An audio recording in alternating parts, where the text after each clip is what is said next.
go back to the September 20th, 2023 minutes. Did you see any changes? I did. I can't. Trying to find it. There was just, it was one little spelling error.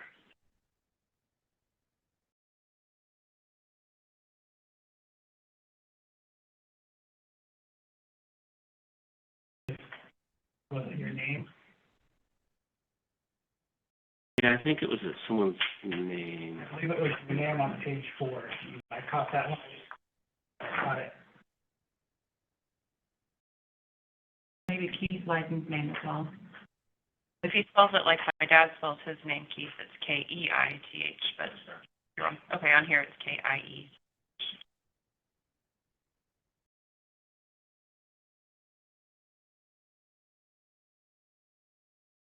Wow, this is a long meeting minutes.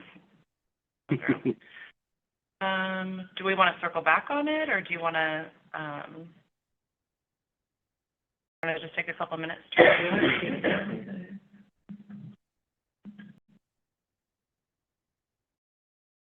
Oh, there it is. Under public testimony received, there was an inaudible question from the audience. Staff and council discussed clarification in the terms of the Bankston easement instead of Bankston. There's a T missing.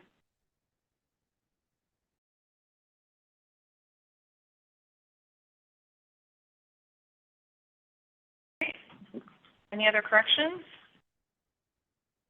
I was not here at that meeting, Okay. so I cannot. Probably not. Okay. So I'll go ahead and entertain a motion to approve the amended minutes from September 20th. So moved. And is it okay if I second it? I will second that. And then let's vote. You can abstain since you weren't here. Yes, I will abstain. Okay. 201.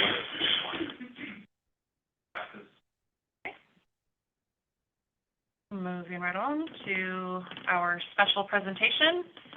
Hopefully they are here via Zoom. Should be Laura from Ponderosa. This is our audit presentation for fiscal year 2021-2022. Yes, it's very, very, very, very far behind because of things that are completely out of our control. We're working on it. We're working on 23 right now. Yeah. So hopefully we'll be. Hi, I'm Laura. I'm here with Polly Rogers. Hello, Laura. Hi. Thank you for joining us. No problem. I apologize that we were not able to make it the last 2 times, but one was the weather but here I am. No problem. Well, we're happy to have you. And the floor is yours. Okay, so it's a little bit of impromptu only because I think that we have some questions on it, so I wasn't sure what part to begin. So let me do my usual, which is to start with the board letter. I want to say thank you very much for inviting me here this evening. And if you go to the board letter on page 1, I'm not sharing my screen because I see that you already have a copy of it. So are you all looking at page 1 of the board letter? Yes. Under purpose of audit, we list the 2 areas that we conduct our audit testing. One would be the generally accepted accounting principles and auditing standards. And 2, the Oregon Municipal Audit Law and related administrative rules. So those were the 2 areas that we were looking for when we were doing the testing. A little bit of that would be, I like to also simplify it and explain a little bit what that is that for the first one, which is GAAP, we like to look at your financials and make sure that you're following all the rules according to GAAP and that all the auditing standards are being followed. With the Oregon Municipal Audit Law, we like to see during testing to make sure that all the related administrative rules are being followed. So then if we go to page 5, no, not 5. Let's go to page 2 of the board letter. under results of audit, I like to explain it this way. This is the answer to the two tests that I mentioned on page 1.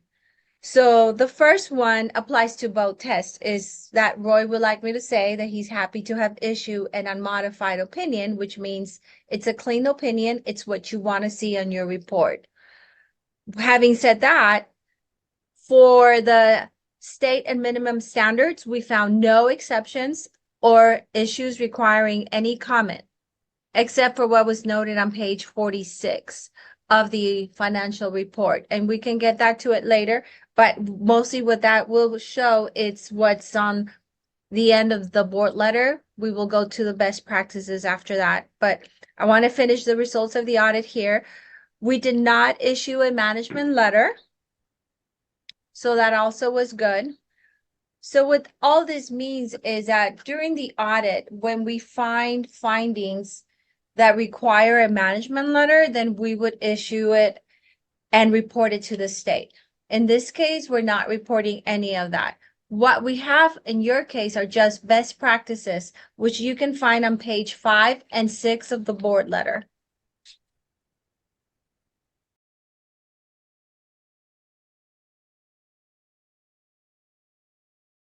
These are not significant deficiencies, which is good, because those are the ones that we would report to the state. And so best practices are just reported to you, the board, as a reminder, what to look for and try to encourage your team, what to follow and try to correct. They're not illegal findings or anything that was done wrong. They're just our best recommendation. So the first one would be the governing body. We ask, I'm just going to read the recommendations. We recommend that the council articulate their monitoring practices and record in the minutes when those activities occur. I like to stop and then ask you see if someone has any questions. I'm going to move on. I actually do.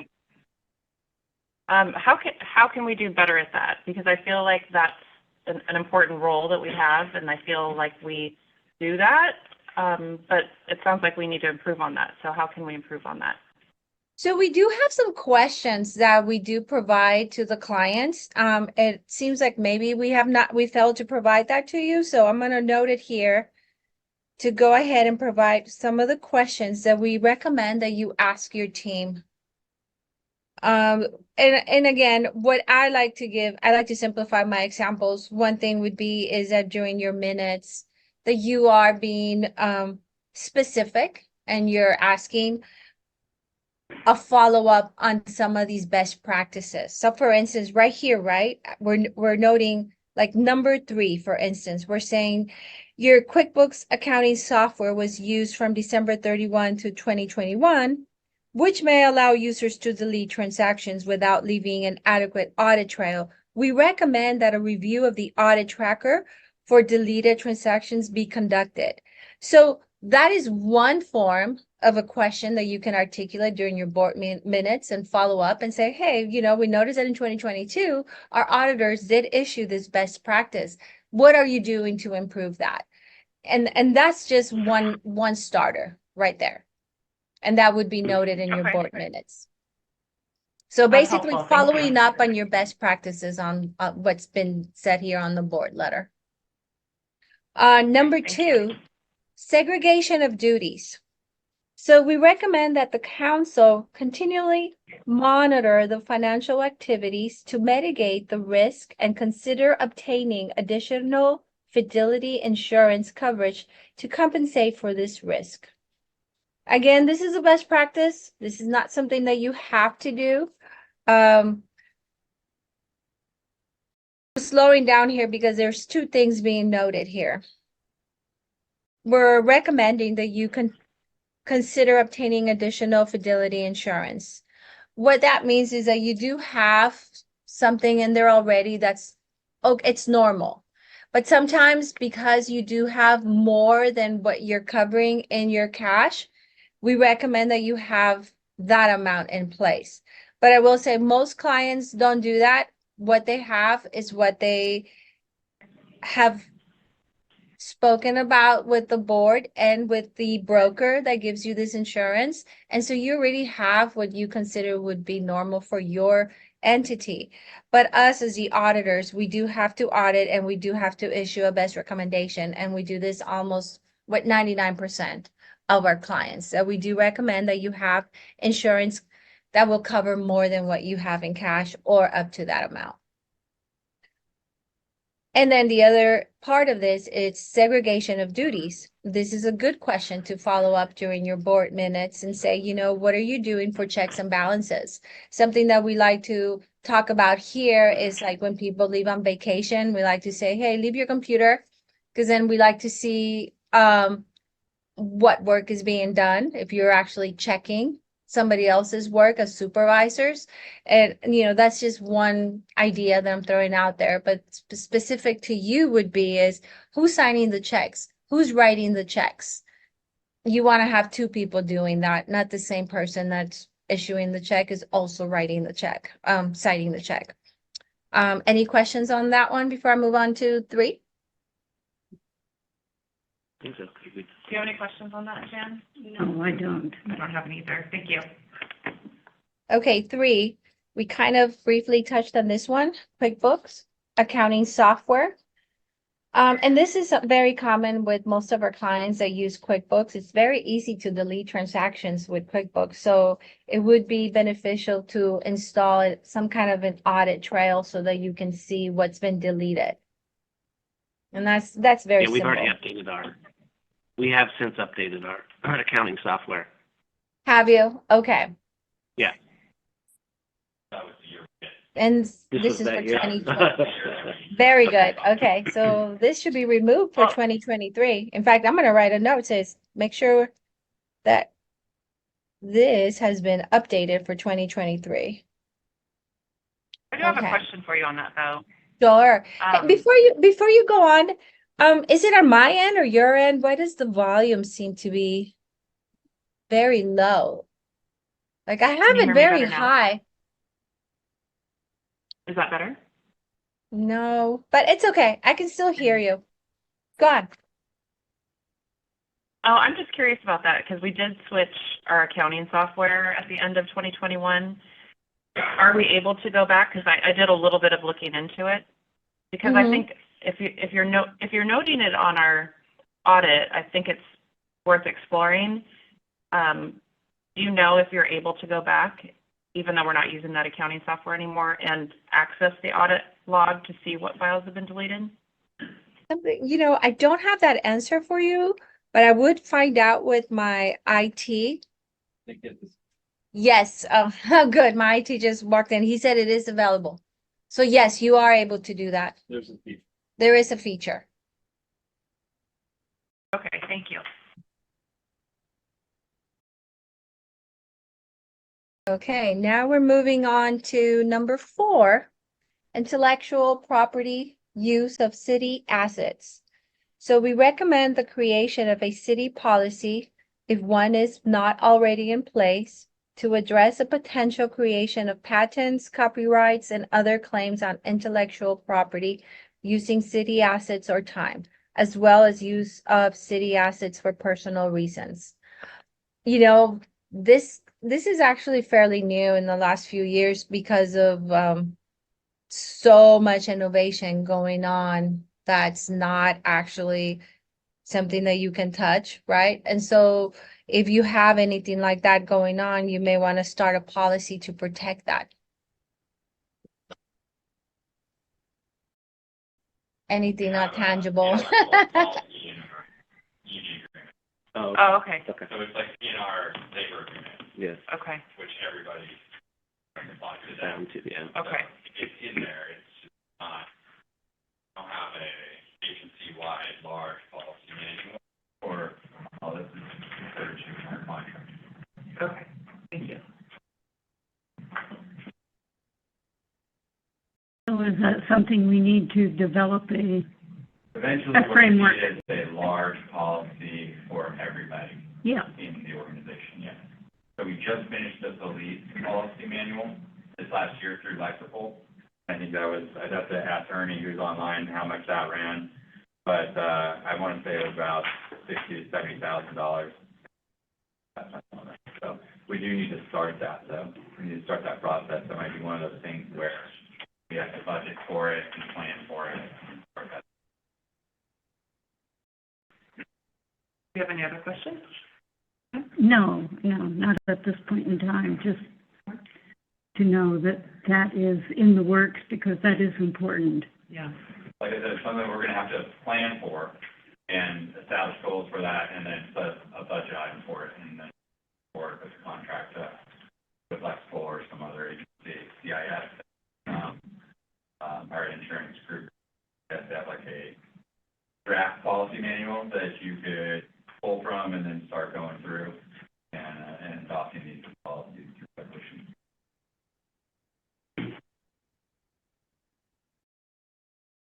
Back to you, Laura. Okay, number 5, I'm gonna put 5 and 6 together because this is a perfect example of one of the questions you had to articulate questions during your board minutes. And here's a perfect example for your bank rec. We recommend that all bank statements and bank recs be prepared and reviewed timely. So there was an instance where we noted that one wasn't prepared and reviewed and approved in a timely manner.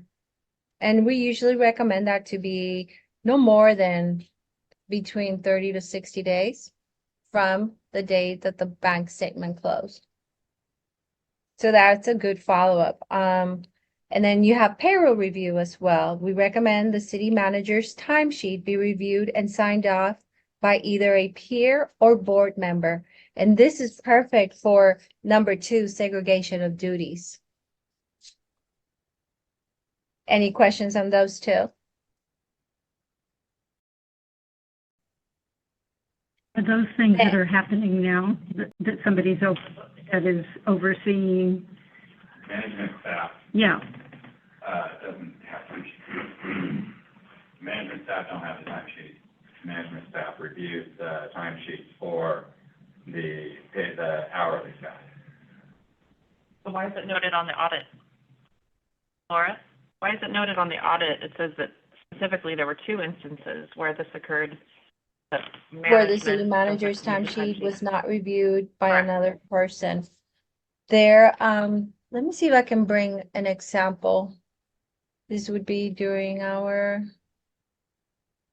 The only thing that we record, managers record time off. Or time off. Over to the, Oh. Laura, are you able to hear the city manager? Are you speaking, Laura? no, Laura. I know someone else is Okay. talking. yeah, That'd be so Laura, helpful. I'll speak up. So, the management staff, do not have time sheets. So it's interesting that this is a review item because we don't have time sheets. What we do is we record our time off. So if we take time off, and any given week, if we haven't reached our 40-hour minimum, which is rare, then we'll take like flex time or time off and record that time on our vacation, against our vacation accrual. Okay, I'm trying to see, I couldn't really understand what you were saying, but let me look at the results of the audit test here. Let's see, so I see, I'm guessing when they're talking about the city manager, they must be talking about But Michael he only gets so Weston. much vacation time, he has to report it. Okay, And I've literally had this conversation with him every year. okay. I think we can probably Okay, move I on, see, Laura, I to see what the he's talking management. about. Okay, management team is not required to fill out timesheets. Okay, I see that. Timesheet missing or lacks proper sign off. Okay,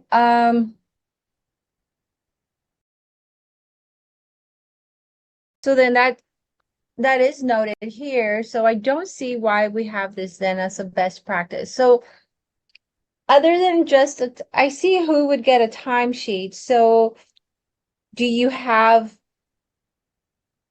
something in place to approve the city manager's time? But if he's not hourly, I'm kind of answering my own question here. I'm sure he's on salary, so that probably is an annual report, right? Some kind of an annual salary contract that you're Maybe you could just signing. make a, Then, maybe you could just make I a am note of going it to, for future. I didn't do the audit, and so I'm going to go ahead and say number 6 is not to be here. However, I do see a finding, but it's not for the city manager. There is an employee, and that is the one that I have noted here, timesheet missing or lacks proper sign off. That's all I have for that information. There was one timesheet that we requested and we did not get. I think that should be the one that actually should be here and not the city manager. Would you like me to reissue this board letter, with this correction? Sure, that'd be great. Thank you. Okay, I'm going to reissue that. I apologize for that, Mike. No worries. That's okay. Capital assets will be the last one. During the review of capital assets, we noted amounts that were not recorded in the capital asset list. So we recommend that all capital assets be recorded. Number 7, actually, that is going to be the bane of our existence, because that is going to be why there's been a lot of questions about certain numbers on the financials. And it was really triggered because of these capital assets that were not being recorded properly. And there was a prior period adjustment that occurred in 2022 that bloated those numbers. So really, just to clarify here with everyone that's listening, I'm not able to see, this was the entry that blew up those numbers. Not that there was anything else happening. It was just a prior period adjustment to record capital assets that were not recorded. And so Laura, that was about how much for this building that we're talking about? Because the capital asset we're talking about is City Hall, right? That's You the know, I 1.6 cannot million. hear you, but how about we look at the financial report and let's go to that prior period adjustment, which I think it's like towards the end almost. Laura, what he said was he's just confirming that it was the City Hall $1.6 million. Okay, let me look at the prior period adjustment because I did not do the prior period entry or the audit of the capital asset. So I'm just going by the notes. I am here. Okay. So what did it was depreciation expense on street infrastructure of $10 million. And then there was an amount of 290,000 also for prior years. And that's what actually made these numbers look the way they do. The 290,000 is not being specific to what exactly. Our prior period adjustment note on page 34 of the financial statement. We're just listing it as capital assets in the amount of 290 that were acquired in prior years but not previously recorded. And then there's a depreciation expense. And due to that, then there's also a depreciation expense that was not recognized in prior years of $10 million.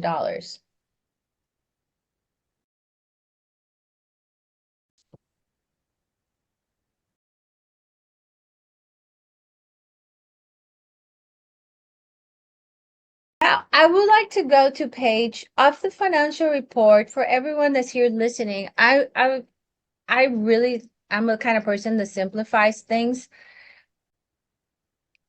If you go, let me try to find the page.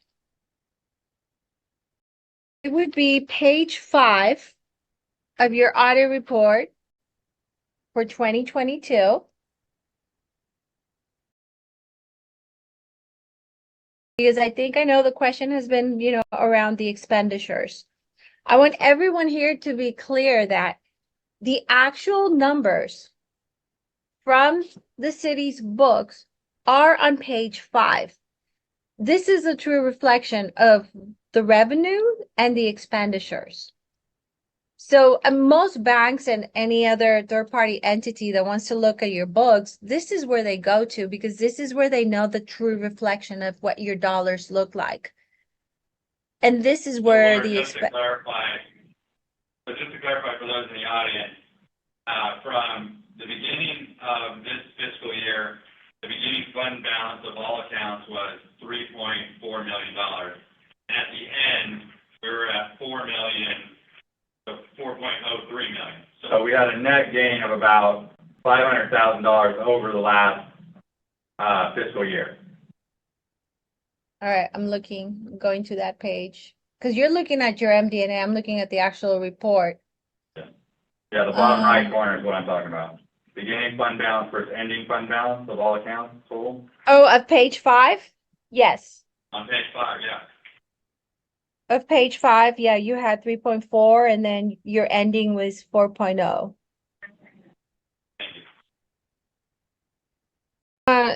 So if you go on your financial report, and for everyone listening, again, let me reiterate, page 5 are the true numbers coming from the city's trial balance. These are their dollars. But then the auditors, they go in, and if you go to page 4 of the audit report, these are all the entries that we do to your financials. And I'm going to quickly just skim over 4 and then just jump all the way to page 3. Page 4 and page 6 of the report. These are entries that the auditors make that then change your books to look what page 1 looks like. So then when people look at this, they're like, whoa, what happened? Why police has 1.1 and why our expenses look the way they do? Because of the entries that the auditors entered here based on what you see here. And so we're talking about capital assets on page 4. We see a capital asset entry of 6.4 that gets divvied up by percentage throughout the departments. And then if you go to page 6, we also have depreciation expense and capital asset there, those 2 entries there that also get added up to your financials, which then make your numbers look the way they do on page 2, I should say, page 2. And we're being clear about it too, because if you look, we're even saying we are restating your beginning net position from last year to 7.9. What did it used to be last year? Well, I can tell you, and your copy of the 2021 report, I'm sure if anyone wanted to look, they can look on your board minutes. I'm sure you still have it there available for people to see. But when I pulled the copy of the 2021, your ending fund balance was 17.8 last year. And because of that restatement that we're talking about on page 34, this is why it was restated.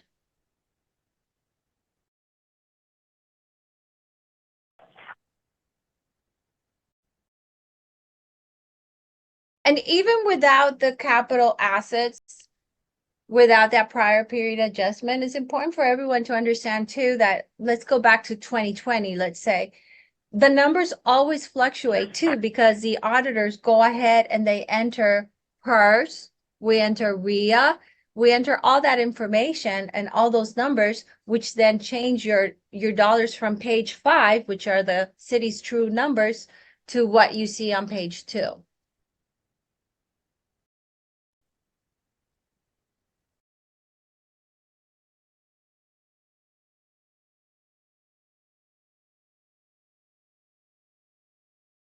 Does anyone have any questions on that for Laura?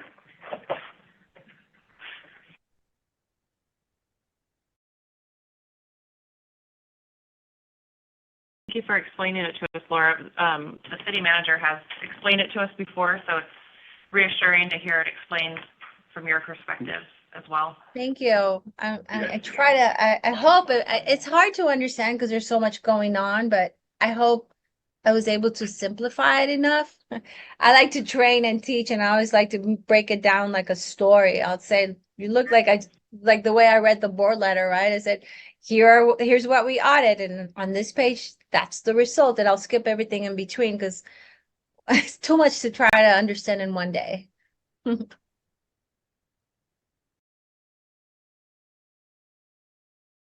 know, 5 and change, that's what got rolled into the numbers, and then the 10 million is what was depreciated out.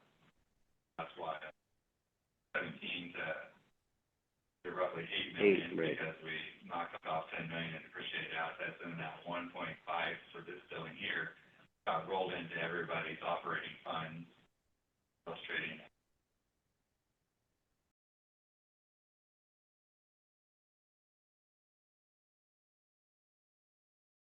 All right, what's our next step here, Mike? Well, you've already reviewed and approved it, so it's just mostly to answer any questions that the council might have. Any further questions for Laura while we have her here? No, I'm good, thank you. No, I don't think so. Okay, thank you so much for your time, Thank Laura. We you. appreciate it. Have a good evening. And I will be reissuing you, that you board too. letter. Okay, Thank bye. you. Thanks, Laura. Bye. Okay. Before we move on, counselors, do you have any questions for city staff regarding audit No. after hearing from Laura? Okay. Let's move forward to our next agenda item is open forum. I'm not sure, did we do a sign-up list, Ronnie, or are we just doing hands up and, okay. I will go ahead and read what is on here. Open forum is intended to ensure the community has an opportunity to provide input for items being considered on the agenda or make suggestions for future agendas. The council will be happy to receive your comments pertaining to items on the agenda, with the exception of public hearings for which testimony will be received and conducted in the proper form and manner at the time of the hearing. Each person's time will be limited to 3 minutes. And so I think we'll start with Zoom. I think that's what we normally do. Is there anyone online that would like to make a public comment during our open forum? Janet Black, okay. Is her microphone on?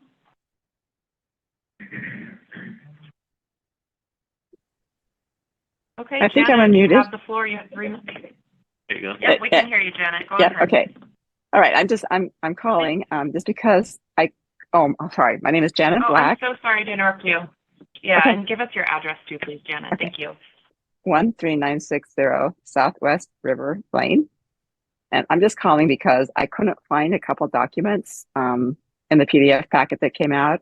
They were listed on the agenda. One was the development agreement for New Homes Company. And the agenda said it would be uploaded Friday, but I just couldn't find it. And the other document was the staff report for the Ponderosa Pine Advanced Finance Reimbursement System application. I thought that the objections made by Adele Ridenour for her clients were significant. So I was just curious to read the staff's response. There was a lot of information in the PDF packet, so I would not be surprised if I just missed it. But I wanted to read them. So maybe if during the agenda items, if they're in the packet, maybe just comment on where they are. That would be helpful. So thank you. That's all. Okay. Yeah, thank you, Janet. I'm just going to let everyone know that we haven't received those documents either Right, yeah. from the New Home Company. So they just didn't come in time. Other draft version. There's a draft. Going back and forth, so they're still under legal review, so that's Yeah. one of the. Right. And then as far as the Ponderosa Pines, we will address that once we get to the public hearing portion of the meeting. We will dive into Ponderosa Pines. Thank you, Janet. Is there anyone else online?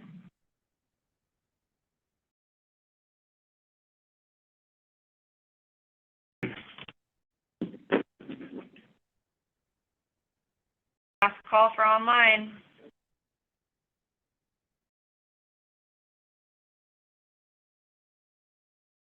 Hearing none, we will move forward with in-person public comment. If you'd like to jump up and wave your hands. Okay, you're first. Come on up. Please state your name at the podium, please. Sorry, it's my first time. That's okay. Welcome. Thank you for coming. Please state your name and your address, and then you'll have 3 minutes. I don't know. Is it on, Ronnie? Microphone? Red button. Hello. Hi. My name is Sandra Cunningham. I'm concerned about traffic, the volume of traffic on my street, between 4 and 7 o'clock p.m. I've written several letters. I've written to Weston, I wrote to the former mayor. Dismissed and cars cross the Highway 99 at Durham and come through the parking lot of the shopping center, and they turn left on Broadway Parkway, or they go up to my street and turn left on King George.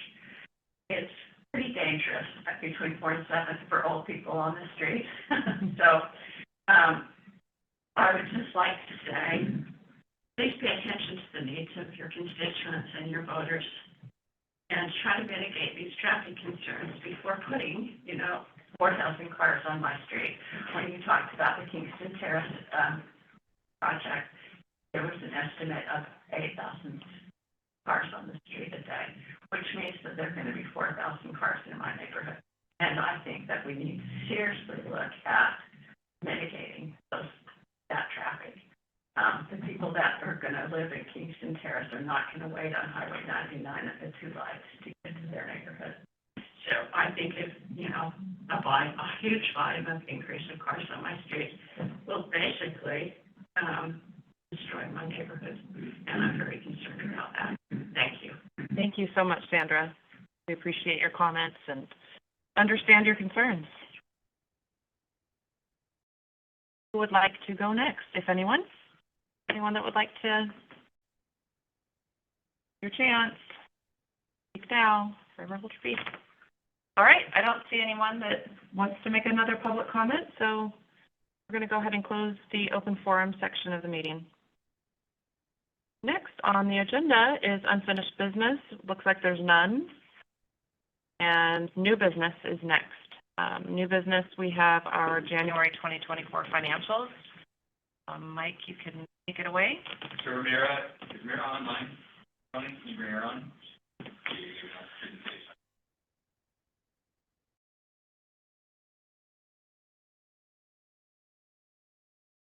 They're printing out the wrong package today. I'm online doing the package trolling like anyone else. Hello? Ramira, can you hear us? Yes, Hi, I can how you hear you. doing? Yeah, I'm here. Hey, can you walk us through the financials? Okay. Yeah.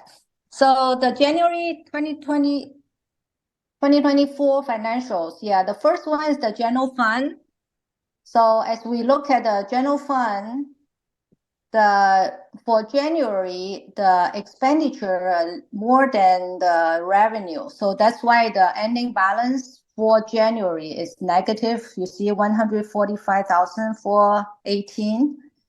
But year-to-date balance is 2.393, 2,393,300.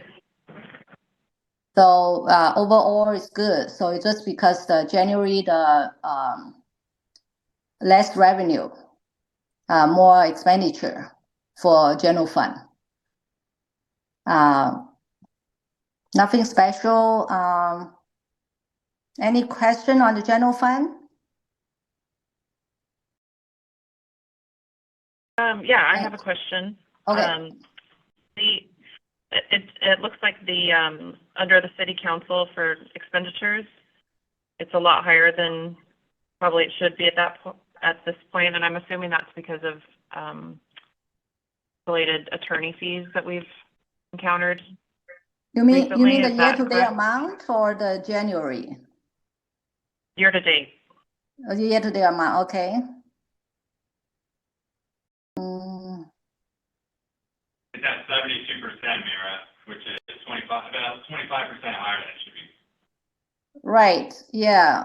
That's Probably That's because the number, including the auditor, the fee to the auditor and attorney, and also the special department expenses, which is the poster the newsletter. The newsletter we printing, the payment to minimums. Yeah, a little bit higher. Mm-hmm.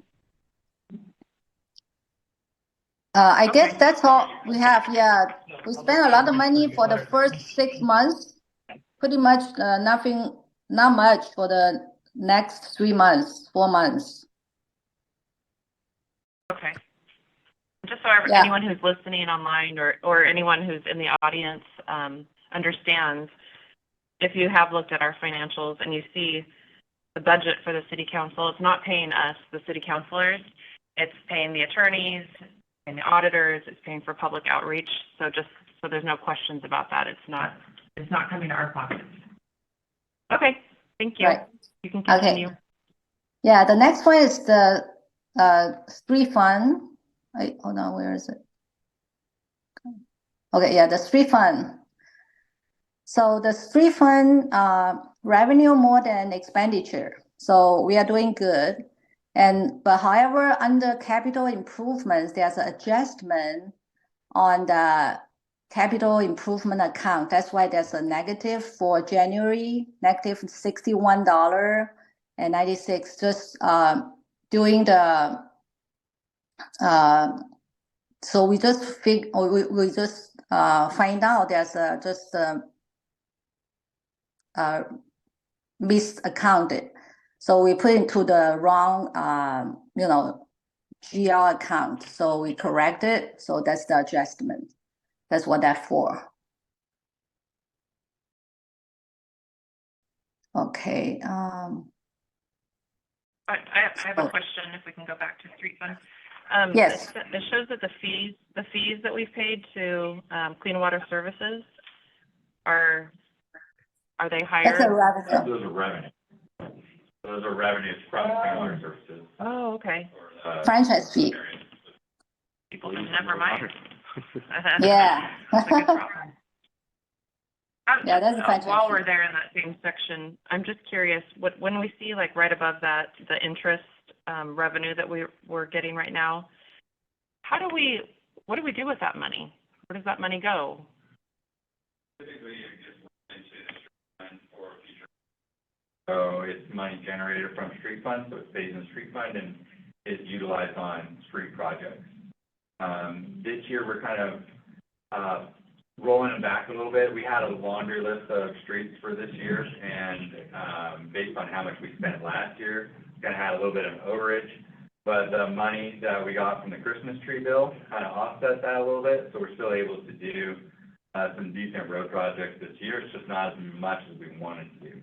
So you'll see that probably, I think we're shooting for about $250,000 to $300,000 in street projects for this next fiscal year.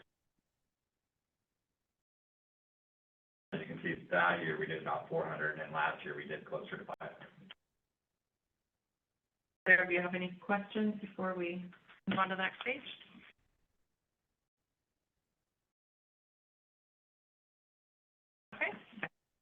Okay. We're ready So- to move to the next page.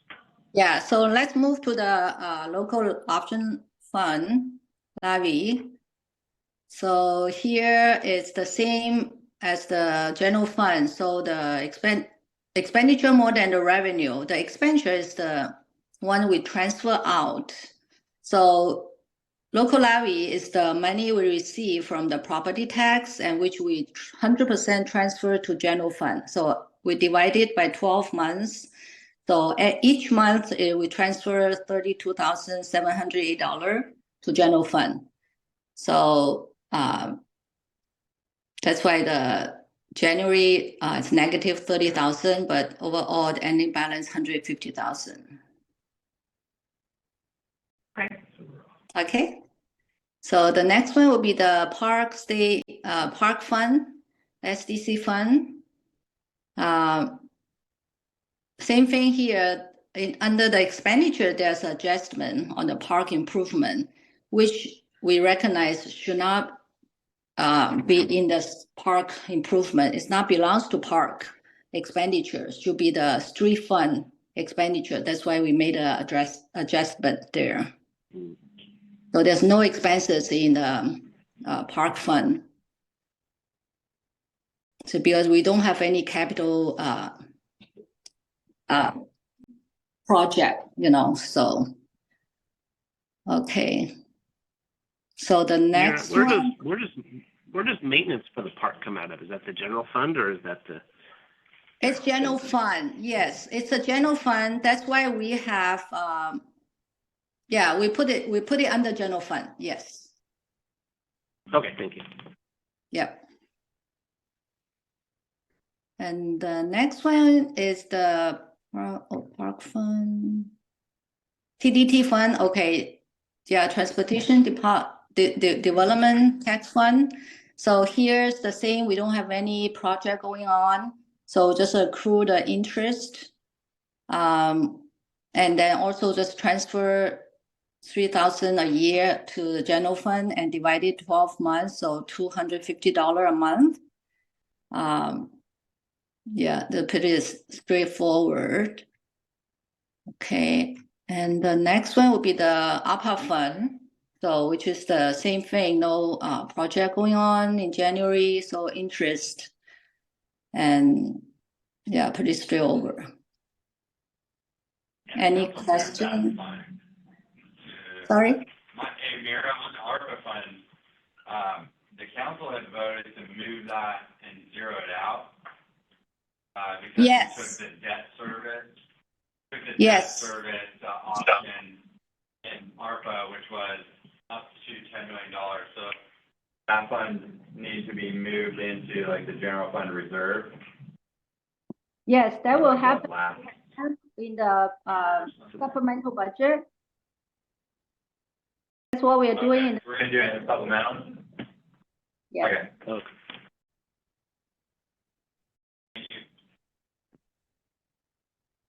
Does anyone have any other questions for Mira while we have her online? No? Do we need Mira, or can we let Mira go enjoy her evening? Okay. We have approval of finance. Do we need to do that before we say goodbye to her? Do you have any questions? We don't have any questions. I don't have any questions. Okay. Thank you very much, Mira. Enjoy your evening. Thank you. All right. Bye-bye.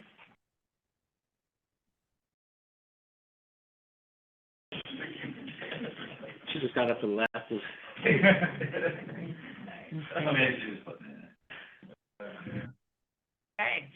So is there anything that you'd like to add, Mike?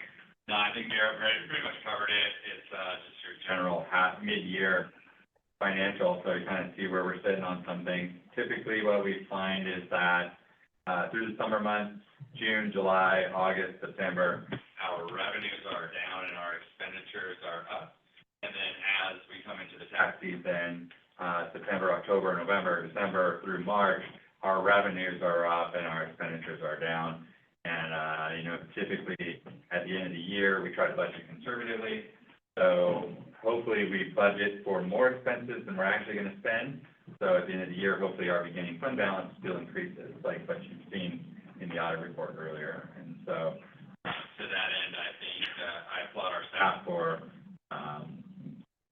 being fiscally responsible and ensuring that we're staying within budget confines. So, I guess at this point, we would move to approve the financials, if anyone would like to. Make a motion to approve the January 2024 financials. Second.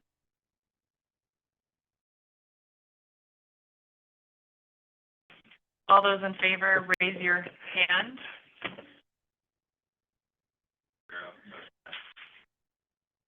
Motion passes. Gavel. Okay, moving on to the public hearing. The advanced finance reimbursement for Ponderosa Pines subdivision. I'm going to go ahead and just read that. Action requested by the council is to hear public testimony, consider and discuss approving or disapproving the advanced finance reimbursement for Ponderosa Pines subdivision. If approval is given, direct staff to draft advanced financing resolution and agreement.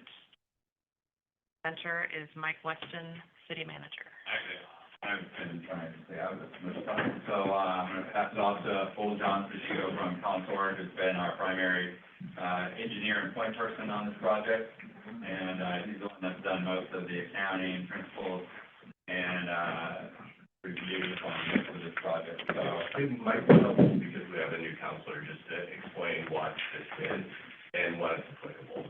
So why don't I do that and then I'll pass you this one. this is Mr. Watts, he's our attorney.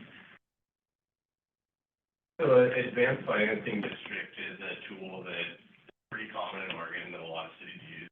And the idea is if one property owner builds infrastructure, a lot of times transportation infrastructure, but within that is usually the conduit for water, sewer, all of that. It could theoretically benefit an adjoining property owner. The adjoining property owner wouldn't automatically share in those costs because the idea is we don't know if they benefit. They would only benefit if they later develop the property. So if you think of two parcels that are next to each other, one of them maybe can develop 50 lots along a road. So they have to put in that road as the condition of building their subdivision. It's not the city that builds the road, it's the property owner. It's possible that the adjoining property owner then would be able to build just as many houses without the expense associated with the street. So what this does, it allows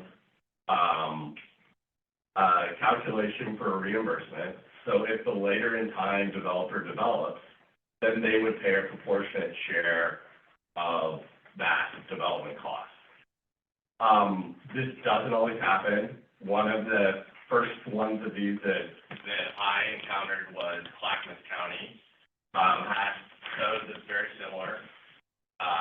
If you're familiar with the Stafford exit off of I-205, you know that there's a giant roundabout there. Rolling Hills Church had to build that roundabout because they had a very large congregation and they needed to officially move those people. If the adjoining properties had developed, so if that area brought into a UGB, then Rolling Hills would have been able to get a proportionate share for that roundabout from their neighbors. And my understanding is the time period's passed, that area is not in the UGB, so they essentially weren't able to recover the expenses. If that had happened differently, if it had been brought in and Wonkers Corner and all those adjoining properties would have developed, then those property owners would have paid a proportionate share of that, and the Rolling Hill Church would have recovered their fees. And the reason that this is often done is just a matter of fairness and it's considered equitable. The other thing is there are instances where one property owner is waiting for the other to develop so that they can then develop under terms, and you end up with no development. And so if they know that they could develop now, but they'd have to wait 10 years or they pay a proportionate share, or with ours, we can re-up for another 10, then the development's likely to happen sooner rather than later, because that's a long time to wait to develop a property. But not everyone wants to develop their property. Some people just love it the way it is, and those people won't develop. And so they, if that development doesn't occur during that coverage period, if they develop not until like year 25, then they wouldn't have to pay anything. So those are some of the reasons that the city has these sort of agreements. Someone, not me, prior attorney, I assume it was an attorney, had written an advanced financing agreement, and it was really set up for the city to do. So back in the day, cities built a lot of the infrastructure versus developers. And then the idea is if the adjoining development occurred So if you look at King City, the first developer was all one developer, and then subsequent developments weren't the same company, but infrastructure had to be built. The idea is that the person that had built it could recover the cost if it was the city. I have other cities where, like, the city will install urban services using our SPCs. The developers will develop, and then they have to pay the city back. So our prior, one of these was kind of for that sort of scenario where a city was coming in and doing much larger pipes that were necessary, developer, much larger pipes that were necessary for that development, that they would be able to recover the cost. Development just isn't happening the way it used to. Cities aren't building things very often. So we took a look at it and talked about what are our goals, and kind of were led by this idea of fairness and encouraging development to happen, I guess, sooner rather than later. And this is something that the old city council spent a bunch of time on and kind of talked about what their goals were in all this. And then this wasn't the first one that I drafted, but so I used prior work that I had done in other cities kind of as a template. But this is the concept's not. Couple of things that I anticipate coming up, so I'm going to address them now. Oh, yeah, all right. Okay. Yeah, let's open the public hearing. All right. Yeah. All right, I'm just going to read from my script here. Ladies and gentlemen, we have scheduled 2 quasi-judicial land use hearings related to land use file 2023-11 Advanced Finance Disbursement for Ponderosa Pine Subdivision. The hearing format for this proceeding is different than legislative land use proceedings, though members of the public provide testimony in the same manner. Members of the public may participate in person, in writing, or both. We ask that a copy of all written materials be submitted to our city clerk so they can be made part of the record of the proceedings. Failure to raise an issue in person or by letter to the city council precludes the raising of that issue at a subsequent time on appeal. Any party with standing may appeal the decision of the city council to LUBA if they believe it is a land use decision, or to the circuit court if it is not. Then it says, following a staff report, which we're kind of in the middle of, we will be taking public testimony. So you want me to continue to read more? Yeah, are you just gonna push it to staff for first and then? Yeah. Okay. Yeah. Oh, okay, so I should read the whole thing, okay. Bear with me. For in-person testimonials located in the back of the council room is the hearing/comment. Something we have? No, because I forgot. So just raise your hand. Okay. For in-person testimonials, raise your hand. For testimonials via Zoom, please write your name, address, and whether you are in support of, in opposition, or neutral in the comment section. Names will be assigned a number in the order received in the chat box. Please be advised that all participants, in person or via Zoom, are expected to conduct themselves respectfully and professionally. Interruptions of public meetings containing inappropriate comments, hate speech, sexually explicit content, foul language, or any language suggesting bodily harm to others will not be tolerated. If any participant engages in such conduct, the chair reserves the right to immediately mute and remove the offending individual from the meeting.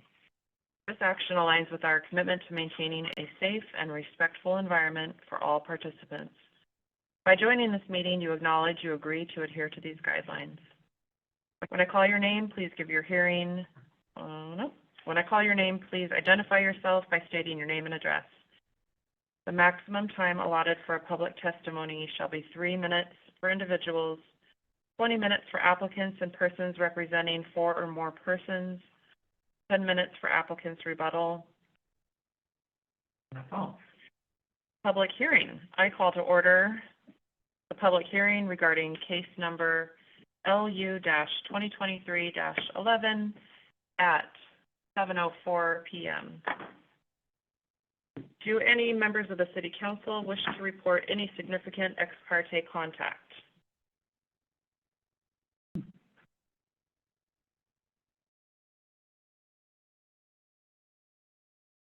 Does any member of the audience wish to challenge the jurisdiction of the City Council to hear this matter? Anyone online wish to challenge the jurisdiction of the City Council to hear this matter?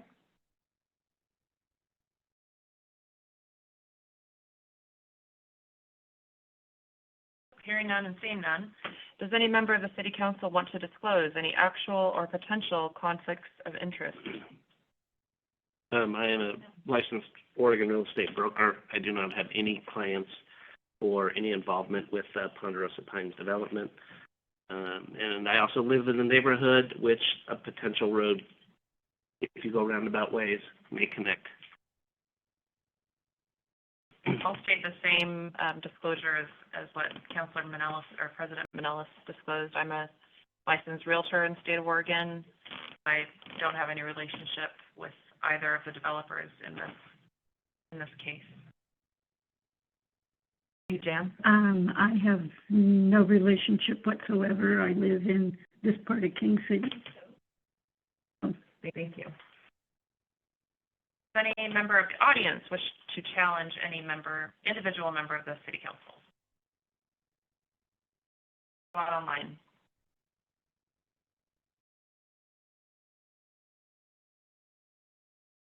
Hearing none, we'll continue. For all those wishing to testify, please be aware that if you fail to raise an issue in person, Zoom, or by letter today, or to the City Council, you will be unable to raise that issue at a subsequent time on appeal to the Land Use Board of Appeals or Circuit Court. Testimony and evidence must be directed towards the criteria in the staff report, plan, or land use code, which you believe apply to the decision. Failure to specifically address the approval criteria that staff have identified also precludes the raising of an issue related to those criteria on appeal. I call for the staff to present a proposal along with the applicable approval standards and make a recommendation. We'll start with a little history. I guess that's probably, carry on a little bit what Peter was talking here, and then I'm going to hand it off to Cole Johns, who's done most of the work and been the point man for the city on this. Mr. Gates started his subdivision on Ponderosa Pines. I think he was about halfway, three-quarters of the way through that when he applied for the reimbursement district under the code that was allowed for our former code. We got through the completeness check, and then we had to essentially tell him that due to a technicality, it didn't look like it would work. And so we looked and researched other cities on their reimbursement districts, and we actually stole or copied some reimbursement language from some of the other cities and incorporated them here. Mr. Watts was party to that. I played it myself. So we incorporated that into our code amendment. Those code amendments were adopted in October. Mr. Gates applied for the reimbursement district post that, and so we've applied those codes and policies to this request. And with that, I'm going to pass off to Cole Johns because he knows more of the on the ground what the improvements look like. He also knows the cost estimates that came in and what expenses we disqualified and what expenses we did qualify. So I'm going to hand this down. Do you want to try that, Mike? And if it doesn't work, I'll hand this one. One is loud. Good, I hope you're hearing me okay? No. No. Gonna have to. All right. How about these ones? You're going to have to talk louder, though. I always try to shout here. Okay. So Peter. That might do like you can do it. That'll work. So that way we can hear them. Okay.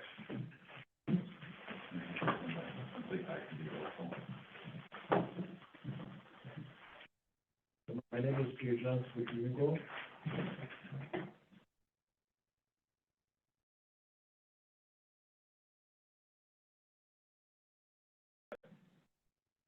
Yes. My name is Fulgence Fudingo. I'm the city engineer consultant. Been visiting the city for some years now. And I'm going to make a quick comment on this application. Pretty much, Peter, Mike,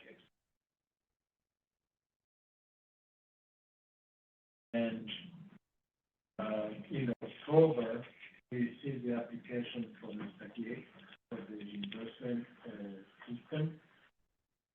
Ever since we did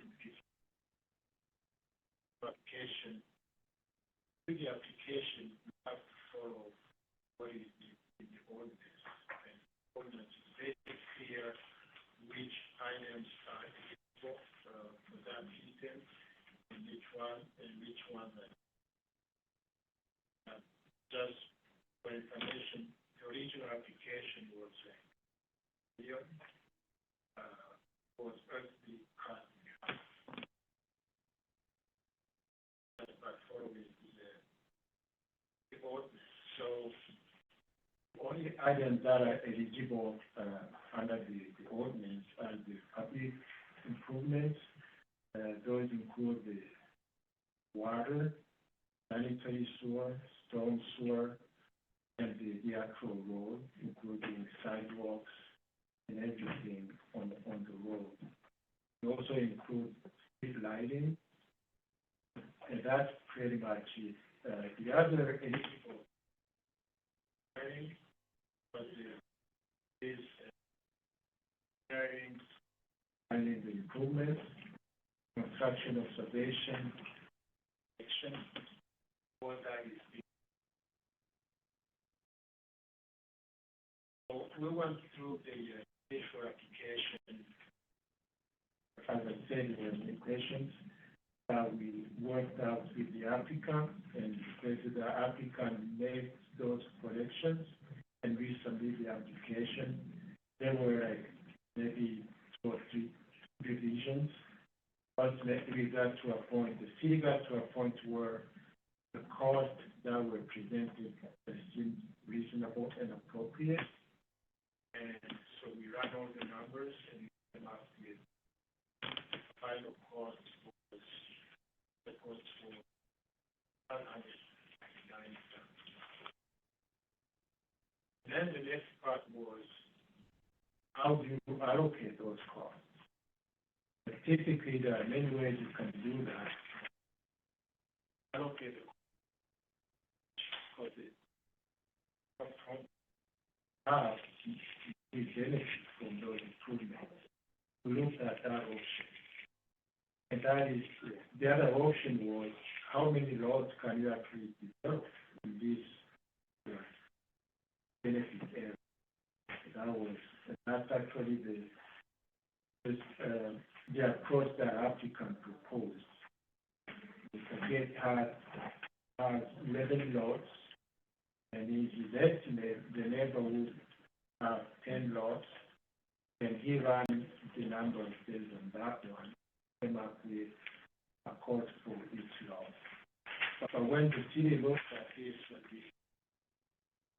approach, it wasn't quite fair, because we do not know what the future development is going to be. We do not know whether it's going to be a subdivision or something. And what if the developer or the owner decides to say, that's the whole idea of letting go. So we recommended allocation based on the total usable area. And that's how, and in the report, in fact, the ordinance requires a manager's report with the engineer's report, which is actually the city manager's report. All those details.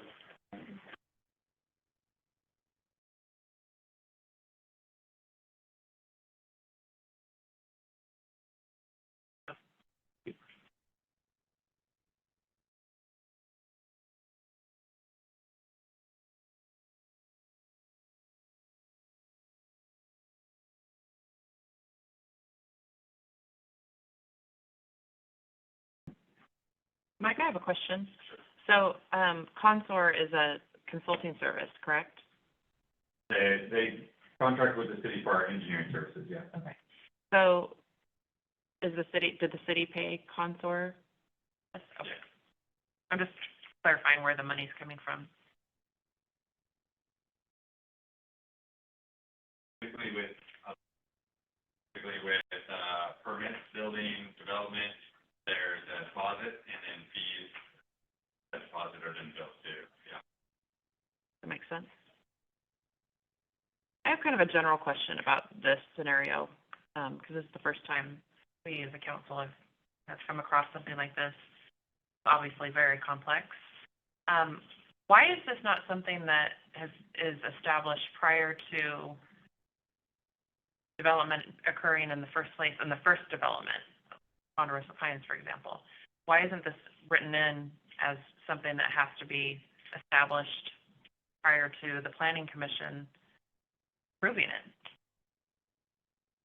We kind of do that with our development agreement, right? So when development agreement was in the agenda, we didn't get it finalized, but in that situation, what we do is establish how those things are going to be developed, and then we have also an improvement agreement, right? And so after the development agreement, which shows kind of like your general framework, then we step into an improvement agreement with the developer, and then with that improvement agreement, the developer agrees to bond improvements and then pay for those improvements that would then be developed to meet city standards, right? In this situation, what we have is an instance where you have one developer who's developing and putting in all the infrastructure that's necessary to service his site, but it also is servicing adjoining sites as well. So this gives the developer essentially the opportunity so they can recuperate portions of their costs instead of unduly paying more than their fair share, essentially. I understand that, but why is that not established prior? I don't know the cost. Construction costs can change dramatically. So, and changes can be made in the development. So it might not be possible to understand the exact allocation in the application. So it's only after there's substantial completion that we're able to look at the total cost to determine what's eligible, what's not, to determine the benefit of the adjoining property owners. Because during the course of this, there could be a lot line adjustment or some other transaction that would change the percentage. So the idea is that when we have a complete picture of the development and also the ability to make the calculation, then you as the council have a complete picture as to whether this is an instance where you would want to allow this tool to be used. There's going to be more of these coming, by the way. I imagine that as development through Eastern Terrace develop, you're likely going to have infrastructure that's going to need to be in other areas, and so developers will likely ask for reimbursement district for those oversized infrastructure extensions. I imagine this is more forthcoming. There's more of these forthcoming. It just seems to me that we're doing it backwards, because if what you're saying is true, and I believe that it is, we're going to spend a lot of time solving problems amongst opposing parties instead of having that established prior to somebody developing a property. They need to know that they're going to have to, or that the other developers are going to need to know in advance that they're going to be expected to reimburse. So it just seems to me that not really the city council's decision whether or not they should reimburse. It's already written in our code, right? So this is the first time that I've ever had an appeal of this in all the cities that I've been. Oh, I see. So, and I've been licensed for close to 22 years. Okay. And so this in and of itself is very unusual. Part of the reason that your script says if they believe it's a land use decision, it goes to LUBA, and if they don't, it goes to circuit court, is because it's not clear to me whether this is actually a land use decision or not. And I couldn't find any case law on this. There's also something called a substantial impact test, so even if it's not use decision has a potential impact on the property, then that could go to LUBA. So again, this is just, the fact that we're here tonight is very unusual. That's helpful. Is there anything else that the staff would like to share with us before we move on to the next portion of the hearing? Does anyone have any questions for the staff before I move on? One question I have, this is showing just two property owners, Gates and Bruce. There's two other properties on there. Would they possibly in the future, if there was a development, benefit, and would this then cover that as well? And then would there be a redistribution? So there's two other properties, Mr. Laughlin and Mr. Dykler's properties to the east. Yep. And then Mr. Bruce's property to the north. Right. The majority of the improvements are along the property line with Mr. Bruce. So, and primary access would predominantly benefit them and potentially Mr. Laughlin. So those are the two that would potentially benefit from the improvement. There is, however, when Mr. and Mrs. Bruce develop their property, if they develop their property, there's a likely connection with Cedar Terrace from Shakespeare that would be triggered at that point in time. That improvement would actually benefit Mr. Dykler. So at that point in time, if the Bruces did a full street improvement, they could essentially ask for reimbursement district for their particular improvement on that Cedar Terrace piece, which would potentially benefit Mr. Dykler. But both Mr. Laughlin and Mr. Dykler have access off of 131st Street. So technically, they could access from that direction, and then potentially Mr. Laughlin would have a benefit coming off of Cedar Terrace there. But my understanding is Mr. Laughlin donated some of his property prior to this happening, and so they had reached an agreement between parties early on in doing that.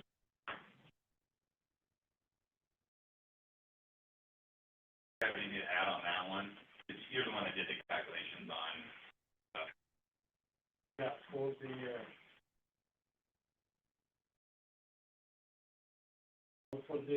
property to the northeast, if David Rose develops his property, the access that will be provided north on the Cedar Terrace, going to be for emergency, or for the fire access. For the short term, but for long term. Short term. Yeah. But for the long term, if it's full street to see standard, it is still questionable. People would argue that, well, instead of going south on Cedar Terrace, I'm just going to go straight north. I don't know, it's a case-by-case basis. It's a case-by-case situation. On the south side for some property,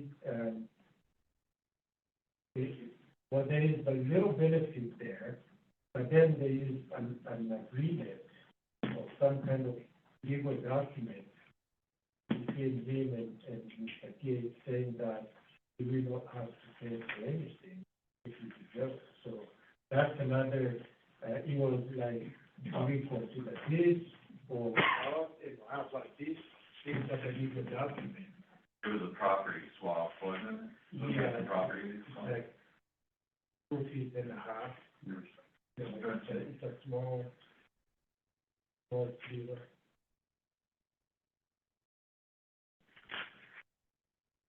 Does that answer your question? Thank you.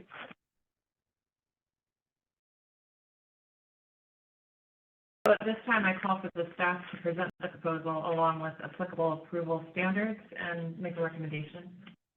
Hold on. Anything that you wanted to present on the standards for the code on the section 3.0?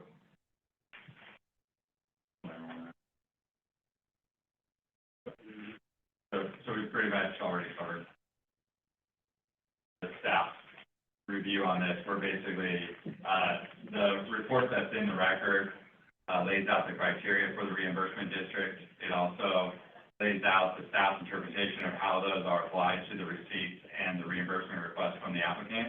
And the staff came out with reimbursement district that would reimburse up to $559,000, trying to find the exact number. 559. That's about right. Yeah, 559,226,000 and 76 cents were documented expenses that could be shared between the property owners that benefit both. So just to clarify, is it the staff's recommendation that we approve this proposal? Yeah, staff's recommendation is to establish the reimbursement district, and essentially it's for a 10-year period, and the applicant would have an option to renew that after the 10-year period for another 10-year period. And that would just essentially say if anyone develops along that road, that they would pay their fair share of the infrastructure improvements that were developed. If they don't develop, they don't pay anything. Is there any any adjustment for inflation over time, or is it at the actual cost when the road is developed? For that. Yes, there is an adjustment. Is it a year? The amount of percent inflation.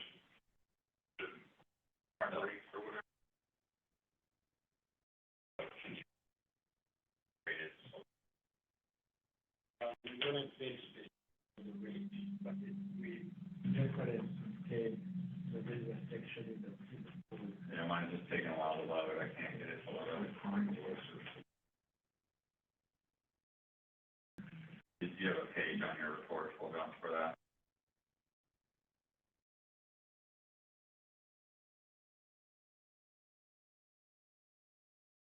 Sorry, I apologize for the time.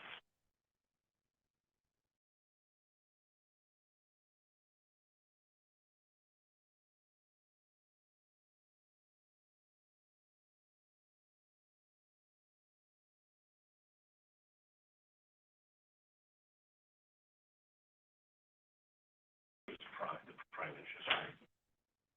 Whatever, fine. Right? Yeah, that's mine. Okay. That's the next thing. Yeah, final. If they need to make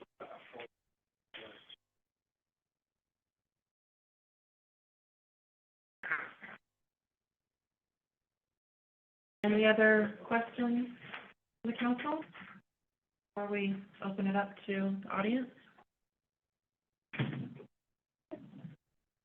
Peter, do you have anything? I'm sure that we'll respond after we hear the testimony. So I'll take the notes. And just, I want to make sure that we incorporate what I previously said by reference.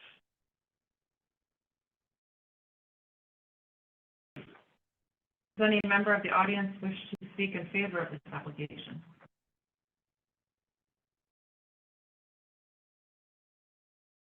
here to respond as needed as the applicant. Okay. I'm not sure why it doesn't state. Present? Yeah, I thought it does. It does, just not yet. I think they respond after. Doesn't the applicant have an opportunity to present after the staff report?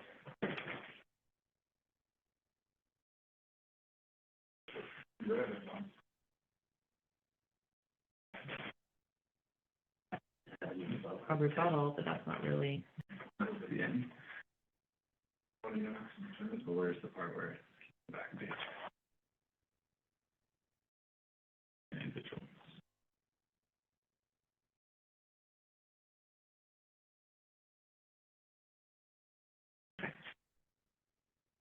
All right, Mr. Gates, you're up. Sorry, it's on the previous page.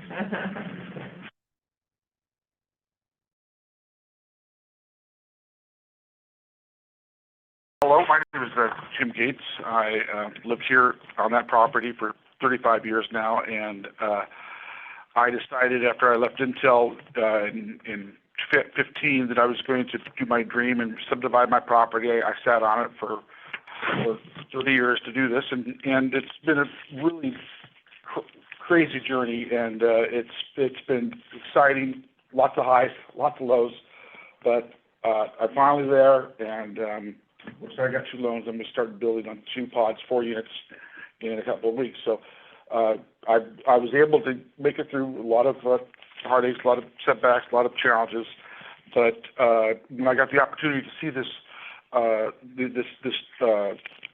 process of advanced finance reimbursement, I worked with getting the numbers together, and because it was new. It was the first time we all had to go through it, so how should an application look? I kind of did the application. Hopefully that helps in future applications.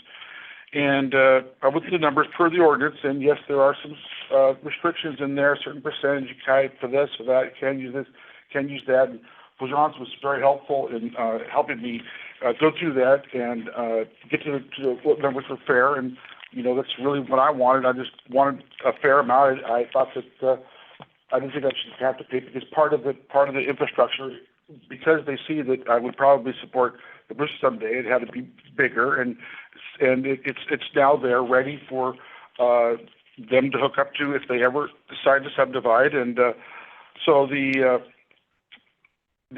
numbers were all tallied, and the numbers were like 266,000 is what I'm asking from the Bruces someday if they ever subdivide. And so I think that, the application is pretty much just following the process the best that we could, and I think it's pretty accurate and open to any discussion around it. But it's I believe pretty solid. I think it's fair. I think it's a fair situation. I don't think it makes any sense for the Bruces to say nothing, like they may probably will assess, or they'll probably be asking that they pay nothing and that the application is denied. So I just want to say that I went through the whole process, and I feel pretty good about it. I just like to thank the city and everyone, Florence and Mike and Ronnie. I mean, they're very cooperative with me. They've supported this dream of mine, and I think it looks like there's going to be light at the end of the tunnel. It's going to be a good story at the end. And I just want to thank you for everything you've done to help me get the fair share on this. And I will reserve any further comments later if needed. Okay, great. Thank you.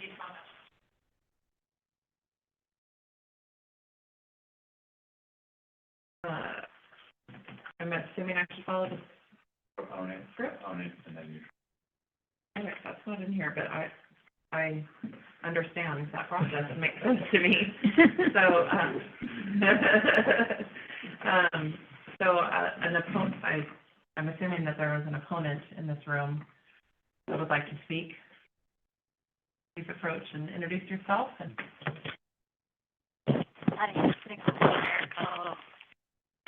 Okay. Good evening. I'm Adele Ridenauer from Markowitz Herbold. I'm a lawyer on behalf of the Bruces. My client Eileen Bruce is sitting here and is available to also testify. We submitted written objections and a request that the council deny the request. I can go through each of those. I don't know if you've had an opportunity to review the written submission in advance. The primary, I've also received Mr. Bruce's response, and I wanted to start with his response because I haven't had a chance to address that. The first thing I wanted to note is that Mr. Bruce has pointed out in Exhibit C a letter, Mr. Gates, has pointed out in his Exhibit C response a letter of acceptance. He writes, was tenured and accepted February 2nd, 2024. I think he meant tendered and accepted, trying to indicate that the improvements were tendered and accepted to the city as of February 2nd, 2024. By Mr. Bruce's own, Mr. Gates's own response, this application needs to be withdrawn because under Section 3.03.0302, it requires the applicant to acknowledge that it will be automatically withdrawn if the public improvements are tendered to and accepted by the city before the advanced financing resolution is adopted and the advanced financing agreement is entered into. That's what this process is to do tonight, is to decide whether or not to adopt an advanced finance resolution. So if by Mr. Gates's own submission, the improvements have already been tendered and accepted before you've made your decision, he's required to withdraw his application. You should reject it out of hand. In addition, the other arguments that we've raised in our written materials, we believe that the application is defective and that it's lacking. These improvements have been made. We should be able to look through the specific invoicing supporting the application. We don't have that here. We have Mr. Gates's summaries, and the reason why we pointed out our concerns with those is because my clients can testify as to how many times there were contractors mobilizing, demobilizing, coming back on. He had 2 different infrastructure contractors.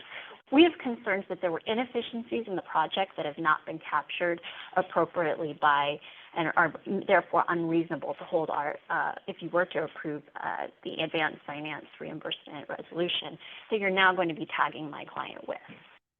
In addition, there were a number of costs that we had questions over because they don't even show which property they're related to. And another reason why having the actual invoices would be able to verify that. The methodology for allocating costs as proposed in the application, as well as the city engineer's report and recommendation, we also argue is unfair in several respects. First of all, you've even highlighted this. There are other adjacent benefiting property owners who are not factored in here whatsoever. And particularly the Lockland property, the reason appears to be that Mr. Gates has already entered into some private agreement for an exchange of a small sliver of property in exchange for not asking for any tagging them with a percentage of allocation of costs for these improvements. That may be fine, what Mr. Gates has done, if he wants to have that private arrangement, but then that just means that any percent that would have gone to the Locklands should now be tagged back to him. He owns that responsibility because he made that agreement with them. So we don't believe that the allocation is fair, and we object to it on those grounds as well. We put on page 6 of my written materials and noted that the methodology for allocating costs also fails to take into consideration if my clients go to develop their property, they're going to very likely have to do the same improvements and also extend and tie in for an entire street on their own as well. They're going to have 100% responsibility for. The last thing I want to note is that the improvements that have been made, the reason I got involved in this matter at all, I am a 20-year construction defect litigator, and the improvements that were made caused the storm line that my clients have that connects to their rain drains on their house. It was crushed. At first they thought it was severed, and then we determined through third-party inspectors with scopes and dies and all sorts of inspecting that their storm line is actually crushed by the improvements made by Mr. Gates and his contractors. They've now suffered a backup of water into their crawl space. They've had to pump out the standing water from their storm line now 5 times just in the last few weeks. Ms. Bruce is here. She can talk about she's physically been doing that herself. And the reason why all of that is important, and I want to emphasize that, is because if you approve this advanced financing resolution, you're really saying that my clients have an obligation to pay for a portion of construction contractors' work they didn't hire, they didn't get to manage, and there's actually physically damaged their property. And why that's relevant is because in most construction defect cases, they're going to result in one of 2 things. Either a jury finding, if they find in favor of my clients, awarding money, or a settlement. In either circumstance, my client is responsible for then going and finding a contractor to fix their issues. So you're asking, if you approve this advanced finance reimbursement district, for my client to pay for it originally as well as on the repairs twice, essentially, because in order to fix their crushed storm line, they're going to have to put in a whole new storm line, dig up the road, then repave it, and restore their property. So those are the main points I wanted to make, and I'm happy to answer any questions you might have. I have a lot of questions. Yeah. I mean, I'm not a lawyer, so I don't really know how to ask them. I'm kind of curious what our city attorney has to say, if anything, or if that's what's an appropriate time. I mean, because, you know, from the sounds of it, you do have some solid points, right? You make some points that seem like something that we should talk about and explore. I don't know exactly, you know, how to prove or disprove those points, right? Like, I don't know all of the ins and outs of what you've been through and the relationship and, anyway, go ahead. I'm sorry, I did want to point out one other item. Under section 3.03.090 sub 1, the developer, if the improvements have already been installed, is to submit and mail to my client the actual costs associated with this. My clients didn't receive that. The only thing they got is a public notice about this hearing. So that has not been satisfied to the extent it was to be satisfied at this point. So I did want to make that point. It seems concerning that a cost analysis was done, but there were no invoices shown to support the cost analysis. That does make me wonder why, how you came up with a figure without being invoiced. There's invoices. Okay. Wasn't part of the application. We had a summary of, not the physical invoices, we had a summary in the application from Mr. Gates of his charges. So is that public information? How can they access that kind of information? Because it seems important. Once you want to stylus and we also discussed the percentage of completion on the road and just the bunch of items left for the public improvement. It's just the one element that's left, right? And so. Yeah, it's that storm sewer item that has been there for a long time. And I understand it's still under, there's that fund that people pay very long about it. Each party is like, so they're not going to change it. Rather complicated. And so that's why it cannot accept the movement.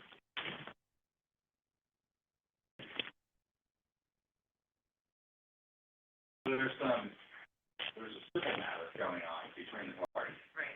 The city is trying very, very hard to stay out of that civil matter. And because we should not be involved in the civil matter. So for that purpose, we've tried very hard to stay a neutral party in this. We even tried to go out and negotiate with the parties to come to some sort of agreement that failed miserably. Mr. Virgingo and I walked off, saying it was a waste of our time, and unfortunately, the parties did not come to an agreement while we're there, so they need to work that out in their own civil case. But what we can do is look at what public improvements are there. What public improvements are there, what public improvements we're taking ownership of, what the value of those public improvements are, and that's what we've reviewed in the establishment of this reimbursement district. Like I said, I wasn't directly involved in this throughout this process. I've really been handing it off to Full Jones and to deal with this. So there might be a case where we review some of the issues that Ms. Rittenauer has brought up and can't come to a answer for her before the end of this meeting. I would change our recommendation to tabling it until we can get some answers. Thank you. I also think it's important to find out about this February 24th. It's part of his, it's part of Mr. Gates's response, which I received today. Yes, his response letter dated March 19, 2024. He refers to Exhibit C in his letter, which and I directly quote, the letter of acceptance was tenured, and I think that's a misspelling, tendered and accepted February 2nd, 2024. So based on the applicant's own representation to this council, it's been, the improvement's been tendered and accepted, which means under section 3.03.030 sub 2, the application must be withdrawn.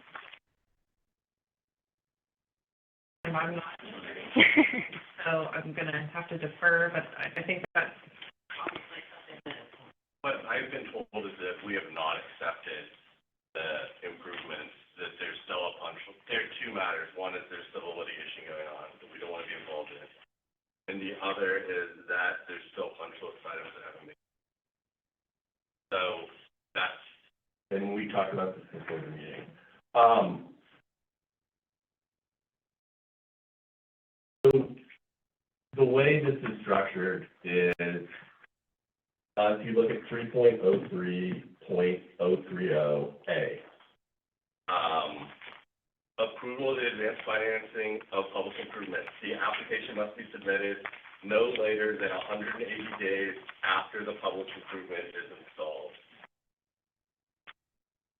So the way that I would interpret that, and the way that I would, and then there's another section that is ambiguous, and so I'm going to ask you for two things, because we need your interpretations, and you are entitled to vast deference in your interpretations.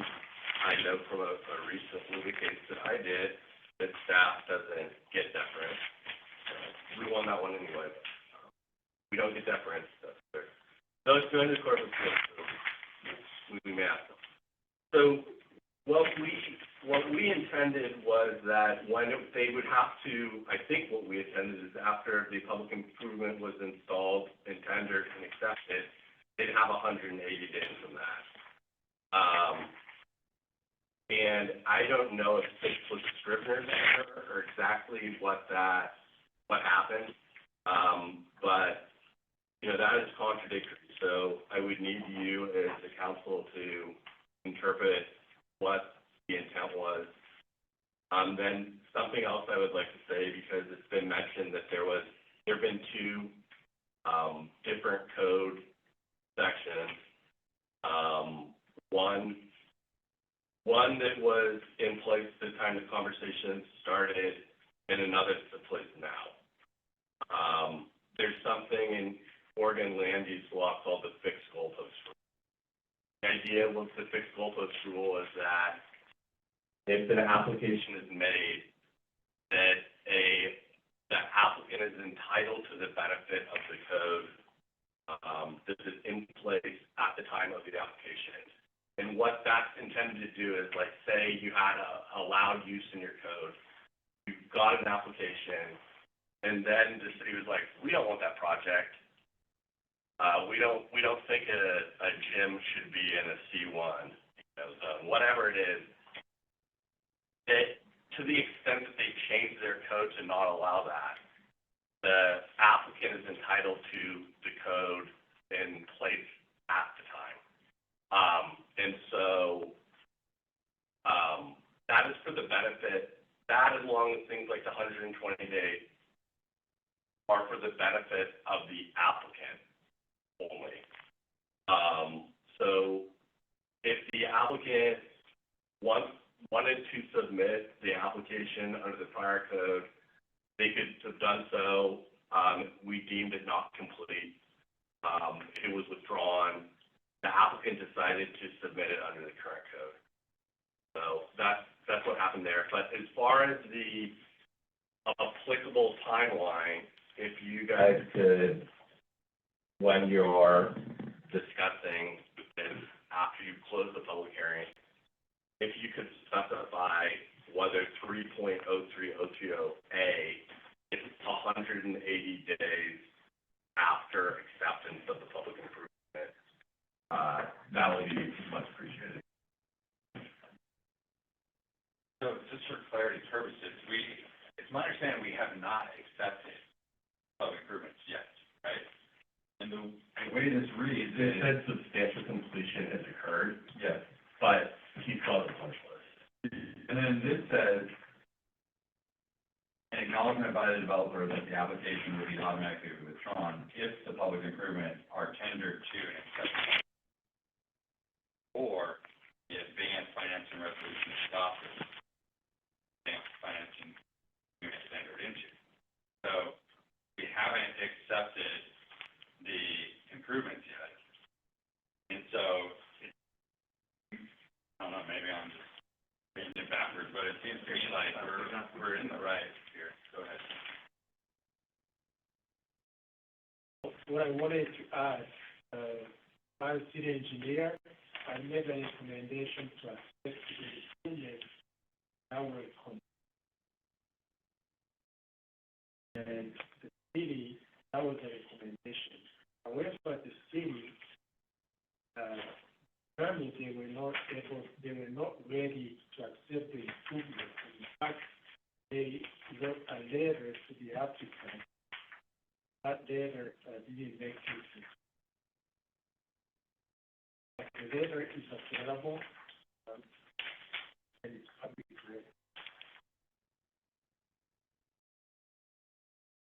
One other legal argument, if I may, just pointing again to 3.03030, I have it as sub 1 or sub A. It does say the application must be submitted no later than 180 days after the public improvement is installed. That's the language of the ordinance you approved, and I know that there's been a request to interpret that.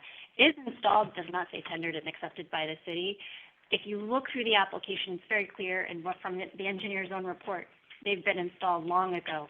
In the summer, there's invoicing talking about doing the improvements, the roads. Those are already, that was July of last summer. So it's long since passed and untimely, which was another argument we raised in our objections. I have a couple questions. Yeah. If versus decide to develop, how do they intend utilities? So this is going beyond where Ms. Bruce might be able to speak to it a little bit better, to the extent she can. But my understanding is they are going to have to tie in their own utilities and road infrastructure. They've hired consultants to help them with that process. I don't have all the fine details on that. I apologize, but yeah.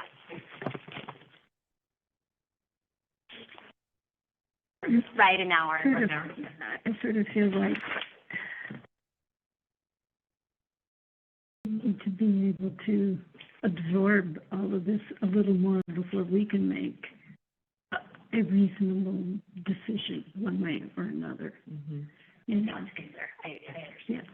And we're not making any decision tonight. It's a two-part public hearing, is correct? No, there's not. We can continue this hearing to a time certain. This is just, more like a resolution. And you could leave the record open so that further argument, because, I think all of us have heard some new information that you named it, both the applicant, the opposition.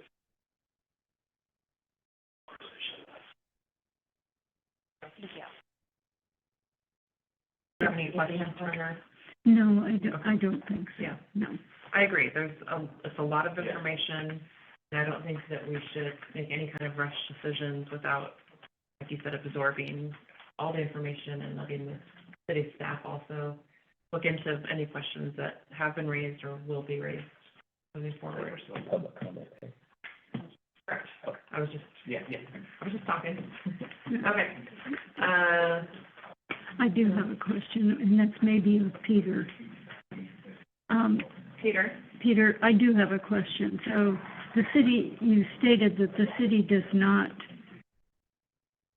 really want to act at this point in time because there is civil litigation between the parties. Was that correct? So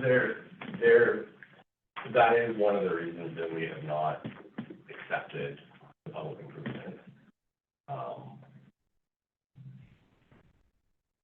And so I think that it would be better, I think under your script, it would be, that the applicant would be entitled to comment on, to offer a rebuttal. I think that's part of the script. And then my recommendation, to you would be that you would leave the record open. If we continue this to a date certain, then we don't have to do all the public noticing again, which will save us money. And that, if you were to leave it open for 2 weeks, then we would say that all parties need to submit within 7 days, and then have 3 days to submit rebuttal to whatever comes into the record. It seems like that would provide people with get you the information.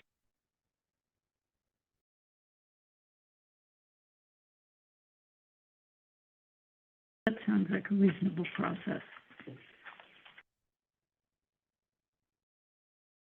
Any other questions? Oh, sorry. I was just talking to the counselor. Like, this is the end of our time period, or there's a rebuttal time, so I don't know if there's. At the end of your time. Okay, so I'll get to you in a minute. I'm sorry.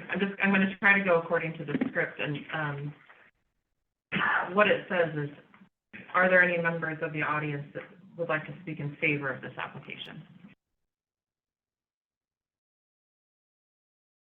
Are there any members of the audience that would like to speak in opposition to this application? Eileen Bruce, 17425, plus 131st. Sorry. To speak louder. Eileen Bruce, 17425 Southwest 131st Avenue. I am to the north of the property, I think you can see on the map. And I just thought you might have had a question when you were talking about, are you going to be hooking into this improvement? Yes, the same way that Ponderosa Pines hooked in at Castle Oaks, right? We're going to be continuing. Our road will be 33, and this is just kind of a preliminary that we said. We've actually pulled back and said, since what's happened, we are not really interested right now. But this was what had been proposed. And I think if you see what was submitted, you see a diagram on there with colorations of what blue is Ponderosa Pines, red is what we had proposed. I'd like to kind of separate it into two sections just to explain it to you. Kind of, there's been a lot of talk, oh, it doesn't really, you know, this person can benefit, that person can benefit. Let me get down to some numbers. You've got on Caesar Terrace a full street there. The city's pushed really hard if we were to develop to make that a full street. And that was going to be our effort to make that a full street. I don't think it's mandatory. I'm not an engineer. I don't think it's mandatory, but that was the push. If that were to happen, with this proposal, what's being proposed, we would end up having one property owner of the four would be the only one contributing to both sides of Caesar Terrace, north and south development. And we would be responsible for about 75% of all right-of-way costs for the whole road. One property owner with this proposal. So when you're talking fairness, absolutely unfair. On the back part, if you just look at the Bradley Lane part, we would be connecting at the end.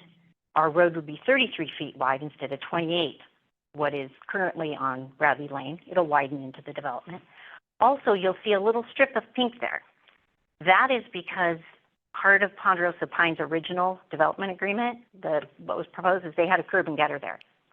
They were given a waiver to eliminate that curb and gutter, and that would be put onto our property's cost then to develop.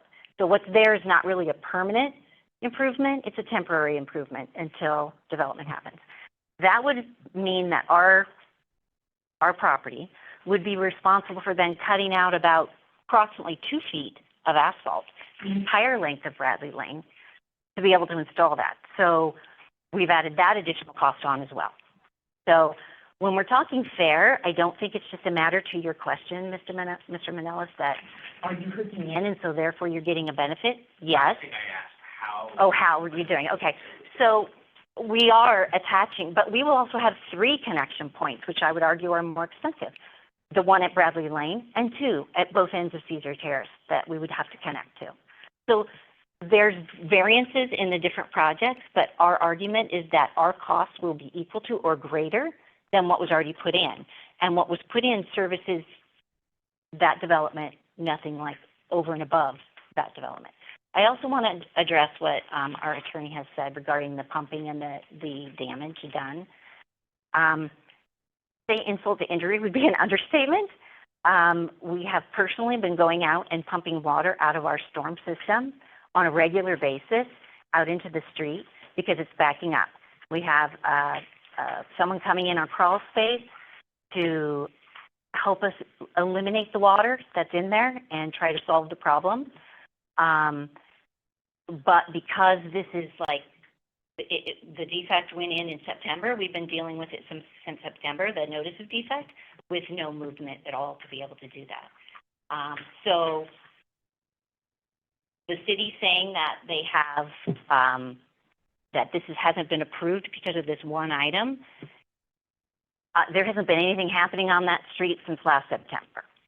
Everything's in there. We're waiting for our problem to be solved.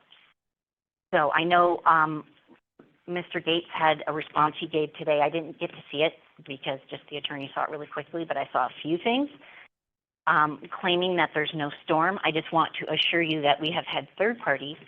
He has also had, the option to come onto our property and take a look at it. He did that with a third party who also confirmed, his own confirmed, that they cut it and that the water was flowing through there and that this is our storm system. It is not working due to this project. And so we continue to put a pump in there every time it rains and pump water out of our storm system so it won't back up more. So where are you at in the civil process? We filed a notice of defect back in September, and it's just still being negotiated. Am I correct? There has been no solution. Have you, the two parties, tried to use a mediator to, I'm just curious, try to come to? Mr. Gates has counsel, and there's been tenders to insurance carriers, and it's being way. So sometimes mediation is very common.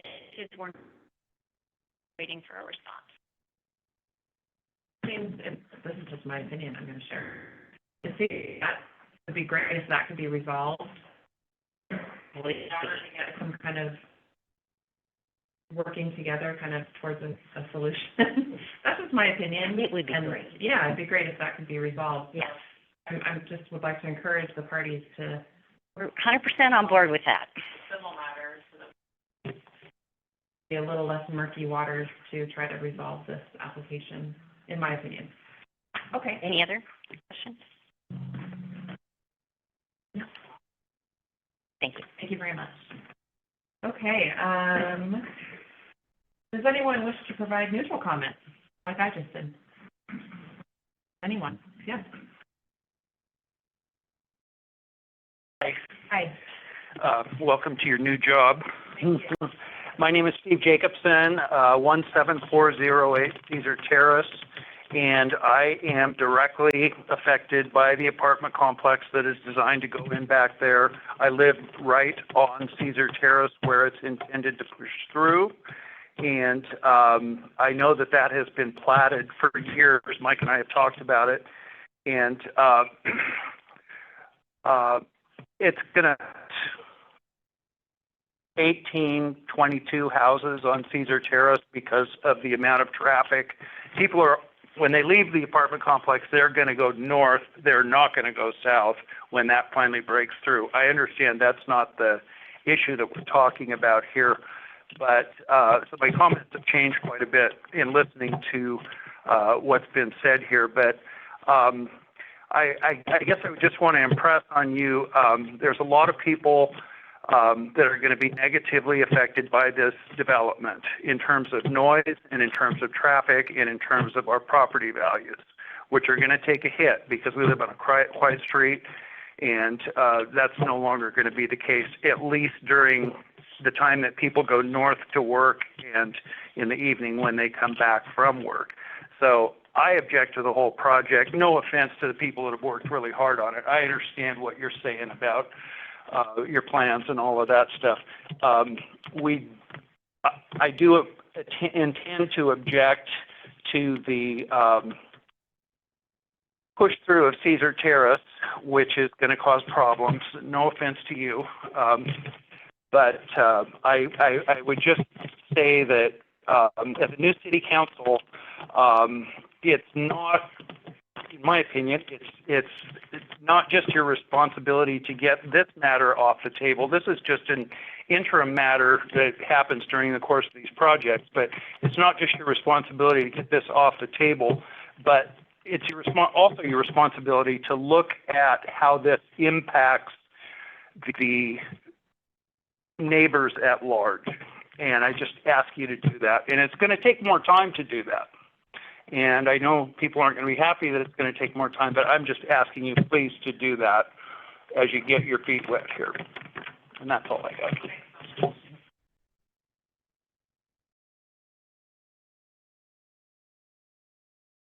I guess we'll move on unless a councillor has a comment to the neutral comment or a question to the neutral comment. I mean, the only thing, I think the project's already been approved, this is just a financial district, or sorry, I don't want to get the wording wrong. A finance reimbursement district. That's my understanding as well. Yeah, okay. But we hear what you're saying and we appreciate your comments and we'll definitely take that into consideration as we continue to make tough decisions. May I make one more comment? The other comment I thought would be good to draw everyone's attention to is the Markowitz Law Firm letter that's in there that enumerates all of these issues that were just talked about verbally, but the letter explains those things, and I realize that's a private civil suit that is not part of our deal, but it just seems to me like when this project went off, there was a plan that was signed off on, and that plan should have been executed to the T with change orders, so that what's sitting there now is that plan, at which point the city professionals can sign off on the plan. And the other point is the substantial completion. There's always a couple of little things with, when you've got substantial completion, there's always a little list that goes with the substantial completion. But this civil suit brings up bigger issues. Right. All right. Thank you very much. All right. Does the applicant have any rebuttal? This is a public record, but this is some pictures. Yeah, I was just gonna say. When did you get that? Okay, this is very interesting to discuss this here. Basically, I want to start off by just clarifying what some of the comments you made is that the plans to build these townhomes, that hasn't changed in the whole plans, and these are not apartments, these are luxury townhomes. We're going to be selling for $800,000 to $900,000 each. These are not going to hurt your values. These are going to help your values. I've seen the plans. Yes. Yeah. So that it's good from that perspective. The traffic we got to deal with, and it is true depending on whether Cedar Terrace opens up from one side or the other side. 100% of all the traffic is going to go the other side. So there's concerns there, and we've all addressed that. And but I would like to comment on some of the things that were said. They did a very good job of painting a very, very, very bad picture about me. I'll say that. I'll give her credit for that. It was so I feel compelled to respond to some of their comments on this. Some of it, we got this lawsuit going on, and I could just say table it to the lawsuit. But I'm going to address some of the accusations that they made specifically in this hearing today on that. There was the section on the invoice, and they got no records. There's no invoicing. There's nothing written down. Complete crap. I went to I did what I was told. I said, I need a summary of all your costs. I go to every one of these guys. I said, send me a report, summary of all expenses associated to Ponderosa Pines. They gave me those reports.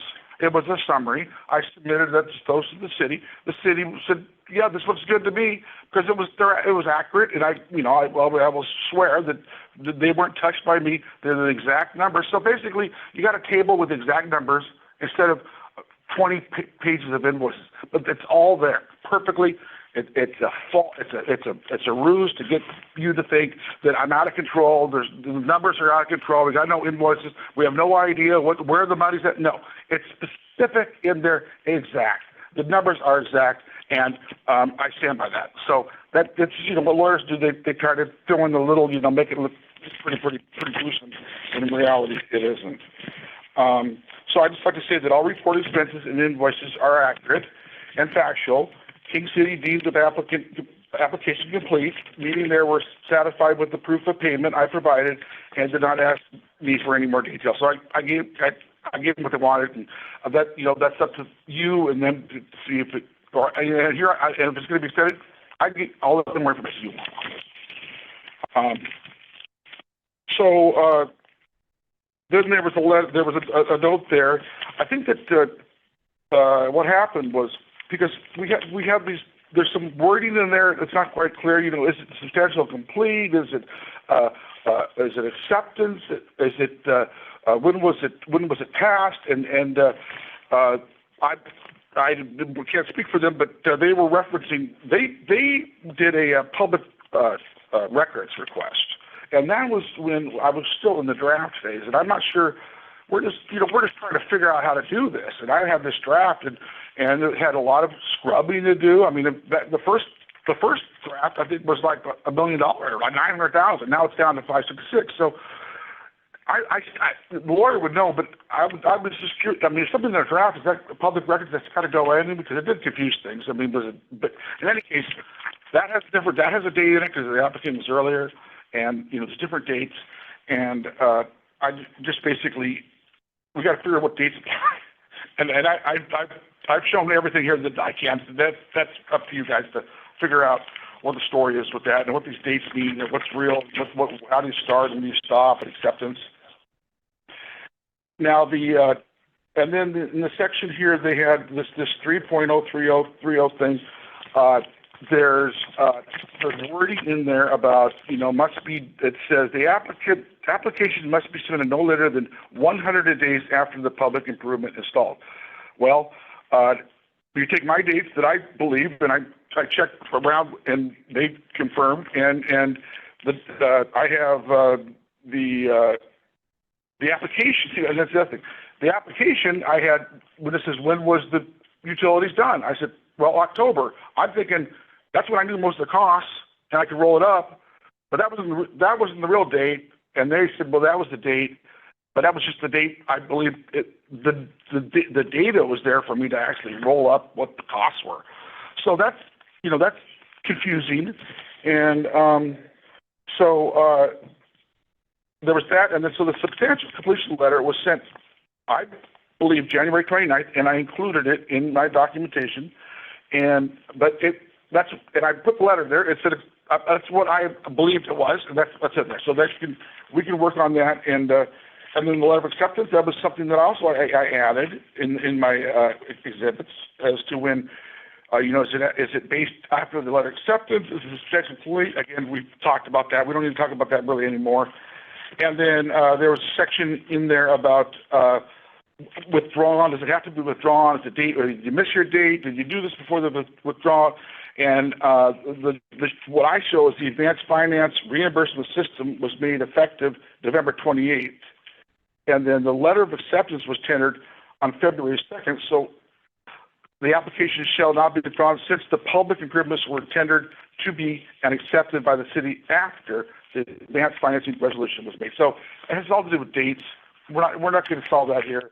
Figure out the dates, but clearly it's not any kind of a rationale to say, you don't get your fair share, Jim. So, spirit of the law, whatever. And then got into the section they talked about invoicing and all that, and wrong of the invoices, and I just reified to this section that the data's there. If you need more, let us know. It's accurate, and it's true. And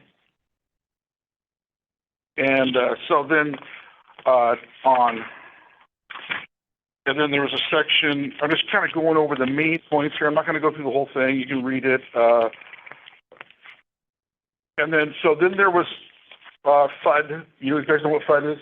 Fear, uncertainty, and doubt. That's people. You inject FUD to create confusion, and there's a lot of FUD in here. And I had the misfortune of, when I started the project, my excavator walked out of the job, and so I didn't have the funds to finish it. He walked away. It was a very bad time in my life. I didn't know if I'm going to pull myself out of this. So they mentioned HLD. They were the first people that went in there. I paid them. I already had paid them $107,000 to start, and they didn't do much. And so they're saying, "Well, HLD, you're a duplicate. They're doing stuff you're paying twice for stuff." And just for clarity, I took the whole $107,000 out of the total numbers. I knew this was coming, and I anticipated. I just want to close this as soon as possible. HLD isn't even in here anymore. That you'd have to add 107,000 if they were. I don't want a big fight. I just want to have something that's fair. So the whole thing about that is, if they look at the application, I think they actually might have looked at the draft. They didn't really get to that room, but I don't know. Then there was and there was just about as far as the Laughlins, we talked about that. You know, I just did what basically I just didn't think they were part of it because they had access to 131 first, and so I submitted it as I saw that was accurate. Now here's the good one. This is the good one. It's a really good one. They're talking about deficiencies and defects, and you know, he broke our storm system. He crimped it. The sky is falling. The water's flooding. There's water everywhere. That's what they're pretty much saying. And the fact is that it hasn't been working for at least 4 years, and we have documentation. And I have my neighbor Sam. He contested. We asked him if we could fill it up because it wasn't doing anything, and then they approved that. And Sam has that in his journal, but it was basically Deer Creek used to go through. It's a long story, but basically it's not working at all. And so they put a insurance claim, and a pending lawsuit is underway between the Bruces and I over these utilities. And it says TBD. But regarding the assertion of multiple construction deficiencies and defects and flooding, all utilities have been approved and passed inspections by the appropriate jurisdiction. Now, one thing I do want to clarify in the storm thing is I gave them the plans to review as I agreed to. They had the plans for over a year before they suddenly said, "Oh, you got to connect to our storm." And it wasn't in the plans, wasn't in there, and so so now I'm faced with the utilities are about done, and now I'm getting a request for, oh no, now you got to do this, and that's basically the whole rub of this whole arrangement. It was they basically said you have to step on our property to put the curb in, and because you have to step on our property to put the curb in, we're going to ask you for all kinds of stuff. I've already given them to them. They sue me on the easement. I've already given them about $15,000 for that. I put in a fence, and then it came time to extend this agreement, right? And they said no. And even though in the agreement is that they cannot ask for any more money, but they kept saying, "I'm going to shut you down. You're not going to get on my property, and I am going to shut you down." Talk about it, sleepless nights. You know, I'm going to shut you down. So I was horrible anxiety over that whole area, and sure enough, the extension was due. It's called out. It says it has to be handled promptly and without additional compensation. And they said, "I need another $5,000." Well, that's not. I'm shutting you down, and so I got this thing built in 2023. They did not grant me access the entire time. They would not even grant me access to do what we agreed to do. They would not grant me access. And so, and then it came up more. Now they're asking for me to cut up their driveway, reroute their sewer, do this, thousands and thousands more dollars. They want more. And then finally, I'm just going, enough's enough. And so I figured out a way by just putting this. I got permission to shrink my road by 6 inches, which allowed me to put this berm in and not have to go access the property. So in reality, I never really needed that agreement in the first place, but I put that. I did all those things, and so they're saying that this storm system was in use, and then but now it's pawny, and I did a test. They mentioned they let me do a test. I ran the thing for an hour. I ran all the hoses there for an hour, and there was no ponding, nothing was filling up, and so I'm going, where's all this water going? But the smoking gun here is that, about a week ago, I was able to, come up with an email that was from AKS, to my civil engineer, and it confirmed, it's here, it says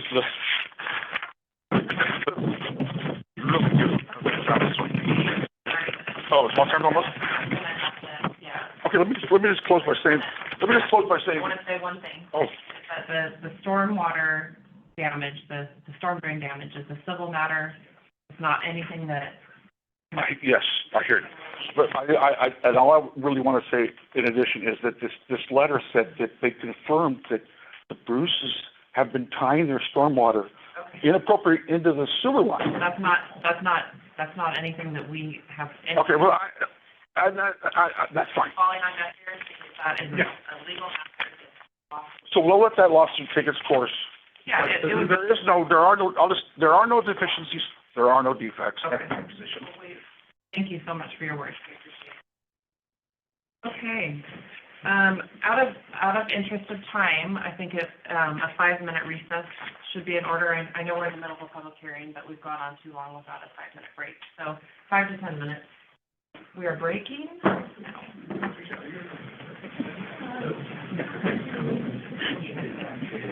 Good time.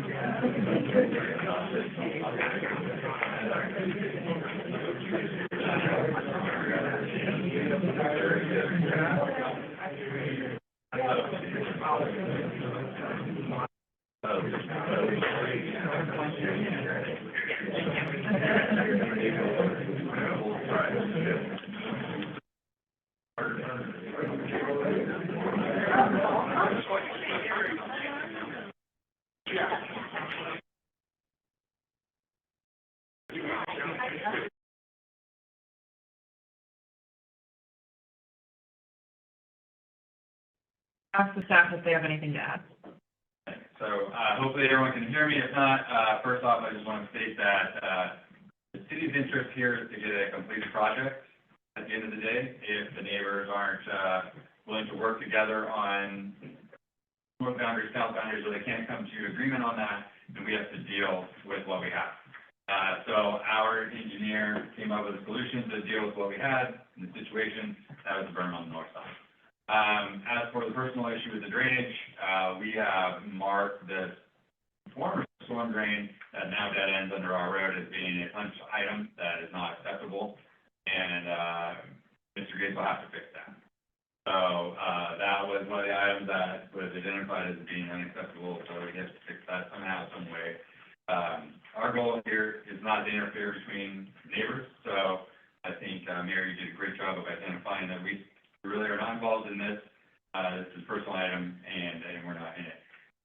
Some of the items that we did note, between Mr. Watts and I, as we were kind of listening and reviewing it, we do need to do some recalculations on the Lockland share, for sure.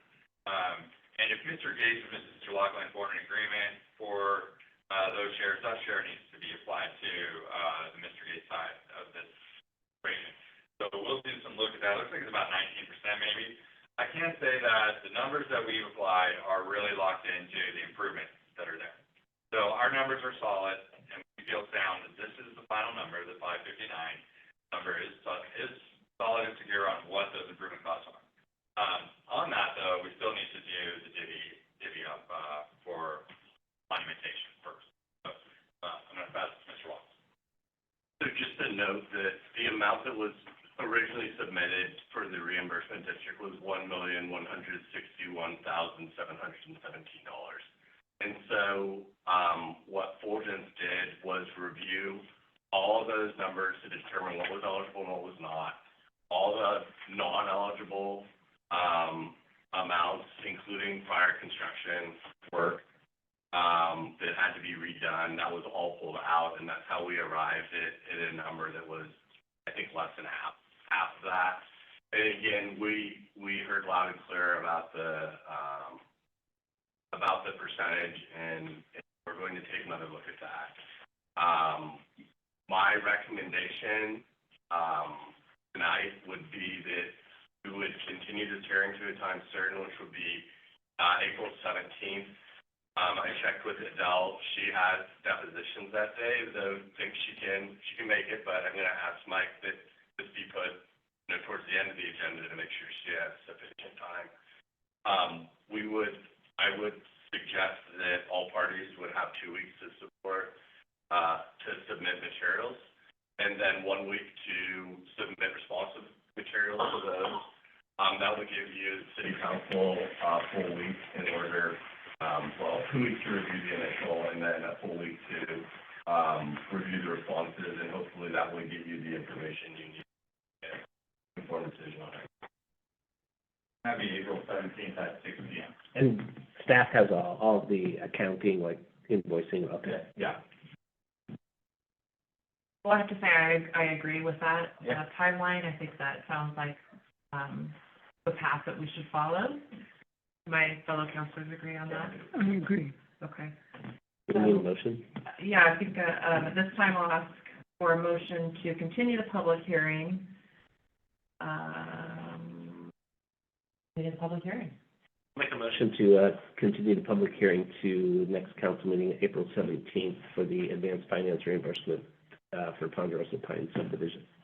Just a point of order, do you want to include Mr. Watt's directions for submittal of testimony? Yes, please. So Need moved. to reiterate that, or? So moved is fine. Do I have a second for that motion? Second. Those in favor of continuing the public hearing to April 17th, 2024 at 6 p.m., please raise your hand.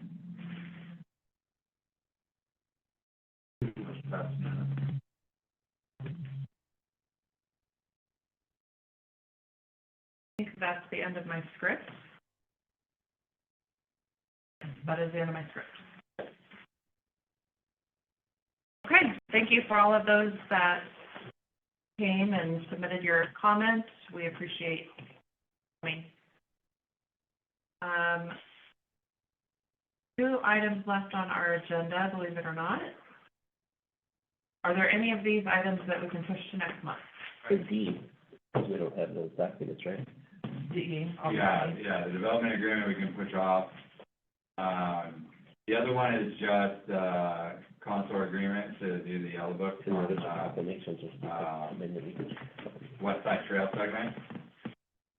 The appraisals and identifying, so, the council authorization to move forward on that. That would go fast. I think the CDBG proclamation and the fair housing proclamation will go fast as well. Ryan, do you have a copy of those proclamations? I think they're right here, yeah. Okay. Okay. So the next item on our agenda is the Consor agreement regarding the King City Westside Trail Yellow Book assessment. So the big expense here is because we're dealing with, state and federal agencies, PGE and, Bonneville.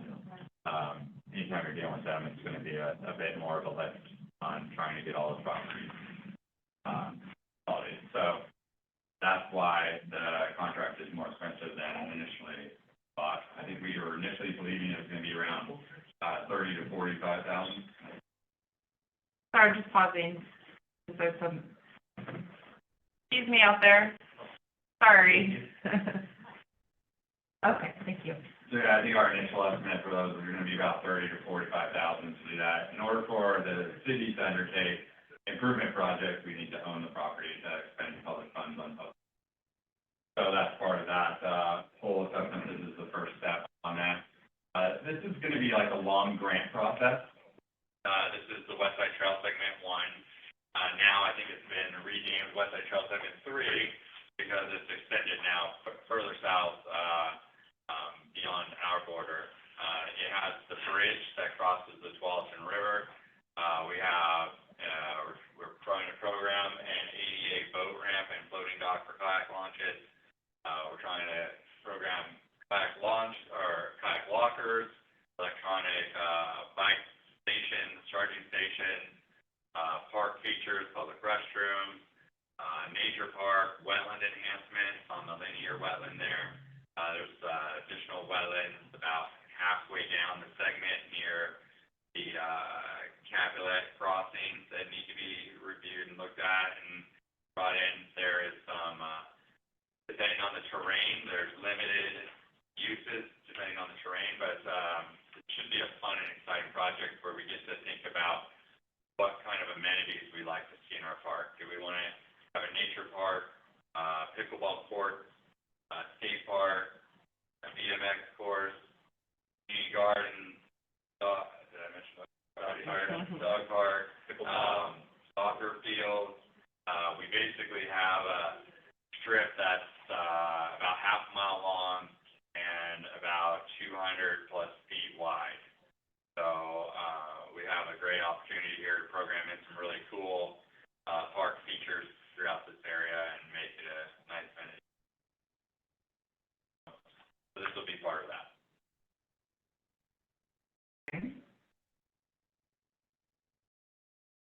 Do any councilors have any questions for the city staff?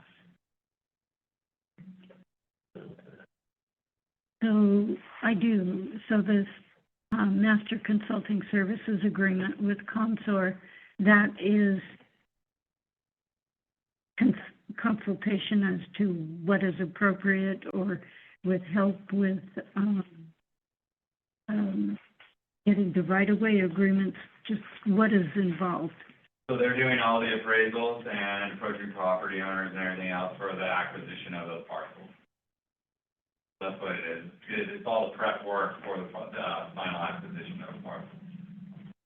Without the final acquisition, prep work.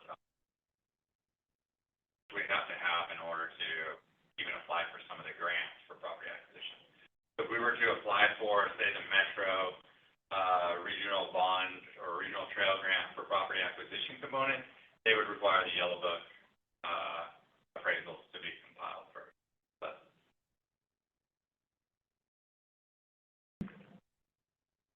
So basically, the city staff is asking us to do is to approve or asking us to approve the agreement for the company to move forward with the process of obtaining the appraisals. Yes.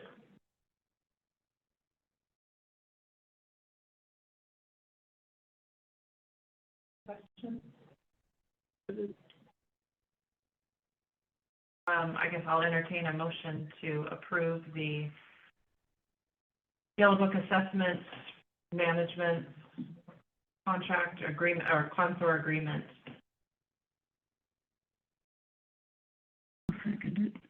I need a motion.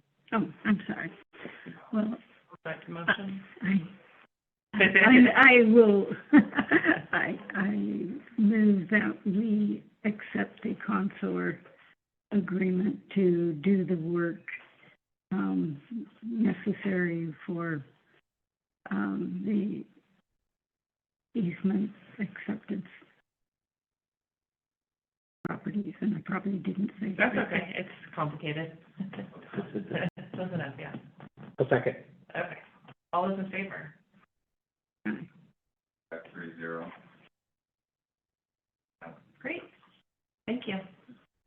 We're gonna skip the development agreement for New Homes Company because we don't have the information that we need in order to talk about that agenda item. So we're gonna move on to agenda item E, which is the National Community Development Week Proclamation.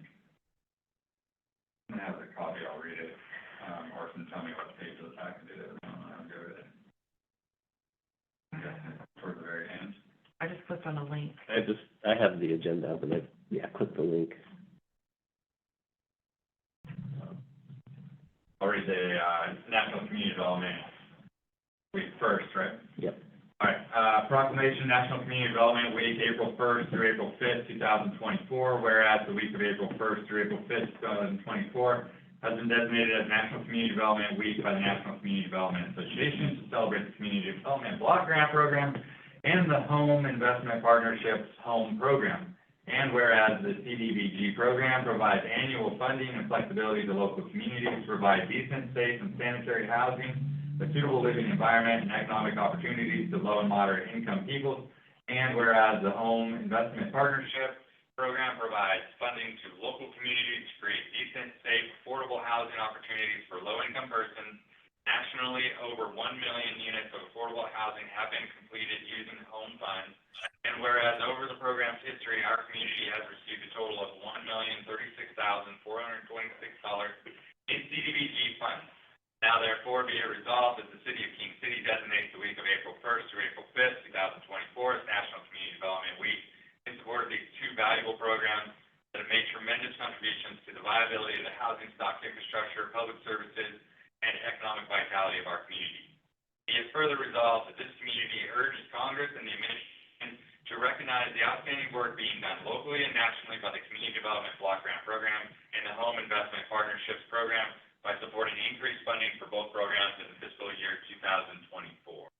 Signed, the mayor.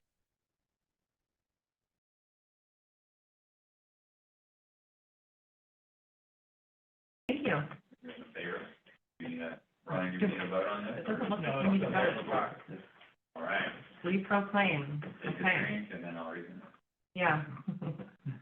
Yeah, the next one is the Fair Housing Month proclamation. All right. King City Proclamation, Fair Housing Month, April 2024. Whereas the year 2024 marks the 56th anniversary of the passage of Federal Fair Housing Act Title 8 of the Civil Rights Act of 1968 as amended. And whereas the law guarantees that housing throughout the United States should be made available to all community members without regard to race, color, religion, gender, familial status, disabilities, or national origin. And whereas the Oregon Fair Housing Law guarantees that housing throughout the state of Oregon should be made available to all community members without regard to marital status, sources of income, sexual orientation, including gender identity, and survivors of domestic violence. And whereas equality of opportunity for all is a fundamental policy of this nation, state, and county. And whereas barriers which diminish the rights and limits the options of any community member will ultimately diminish the rights of all community members. And whereas only the cooperation, commitment, and support from all of the residents of Washington County and that must be a typo, and barriers residents only cooperation, commitment, and support from all the residents of Washington County and barriers to the enjoyment of this and other aspects of equality of opportunity for all be removed. Now therefore be it resolved that the City Council of the City of King City hereby proclaims April 2024 to be Fair Housing Month and encourages all community members to support and endorse fair housing, reaffirm their commitment to fair housing for all, and wholeheartedly recognize these rights and responsibilities throughout the year. Signed by the mayor. Well done, thank you. Sorry about that hang up there. No, it's all, it looked like it was a typo, but it's not. Yeah, it's the parsing of the sentence. Chief Pavla on the line. He is, briefly. Chief Apple, do you have something you'd like to share with us? I got something real quick. Can you hear me okay? We can, thank you. So I'm paring my list down here real quick. So, basically I've kind of boiled it down to the last 2 months, stats for basically officer self-initiated activity, with King City Police, and broken down into a few categories, citations, in the last 2 months, 163, that's 163. The emphasis has been on 131st and Fisher, working the intersection and speed in that area, and also the intersection just outside the door there at City Hall with 116th and Royalty. Along with the citations, custodies, there's been 7. I believe 5 of those have been DUIs. And then what we call R1s, whether it's reports written, last 2 months, that's usually when a crime has occurred, and also includes these custodies.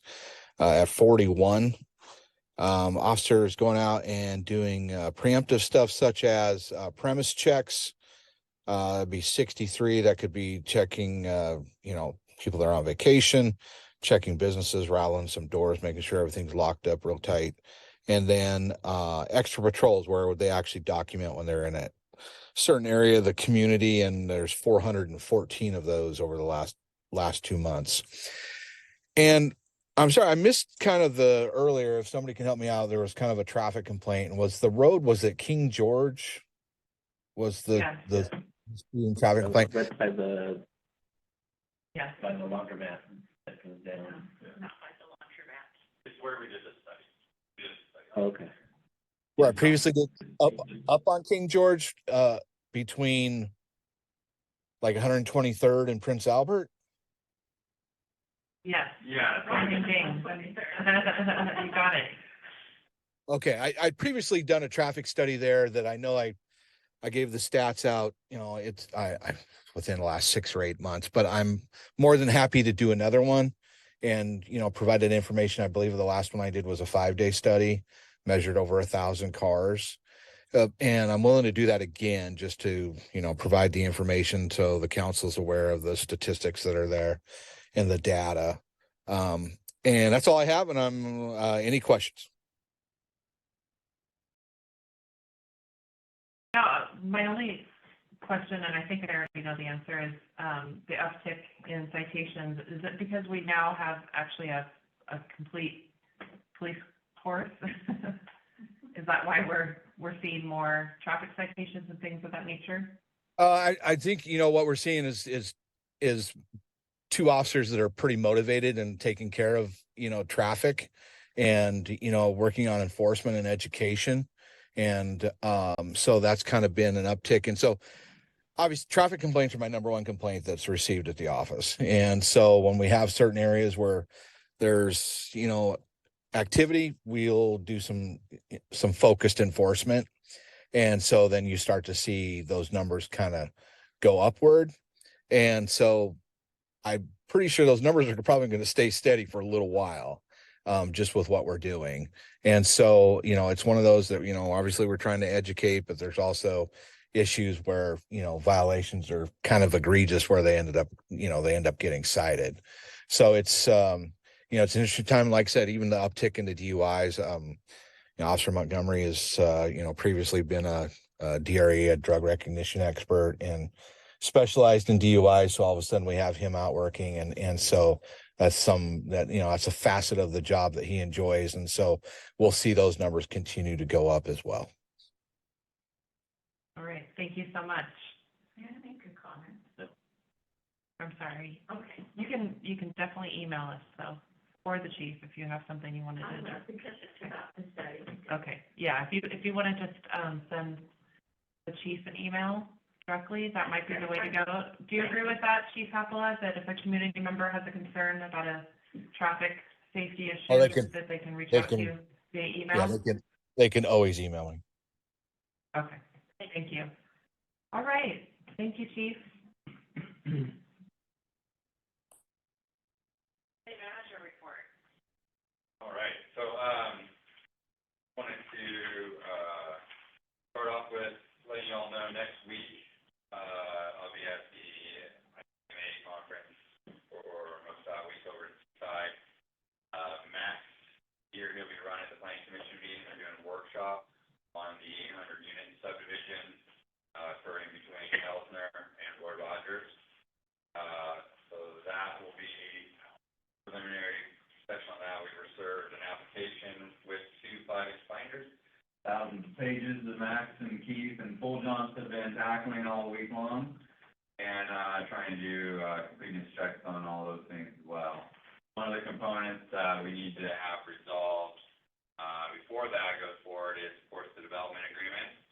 So our attorneys are working with their attorneys on negotiating the finer details of that development agreement. We've been able to share some of those legal things confidentially with the council from a legal standpoint. When we actually have a final document and all items have been properly negotiated and we're through that, then we'll bring it to the public forum. We were hoping that it would be resolved prior to this hearing. That didn't work out. We were a little too far off on where the city's demands were and where the developer wanted to be. So trying to negotiate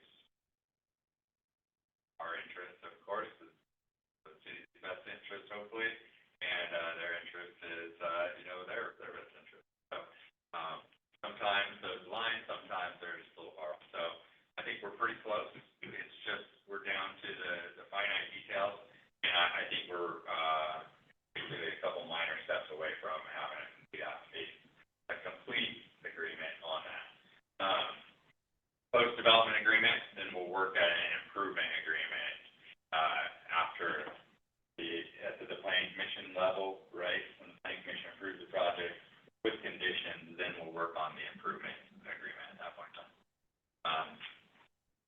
So that's out. We sent out the notice of vacancies last week. They should have hit the press on Friday, I believe. So those are out. I've been making calls this week. I still have a few more calls to wrap up before the end of the week. The City Hall programming, we've been working with FFA architects and doing the adjacency study for City Hall services, rec center, and police, fire department on the municipal site that's programmed into our comp plan over in the town center area.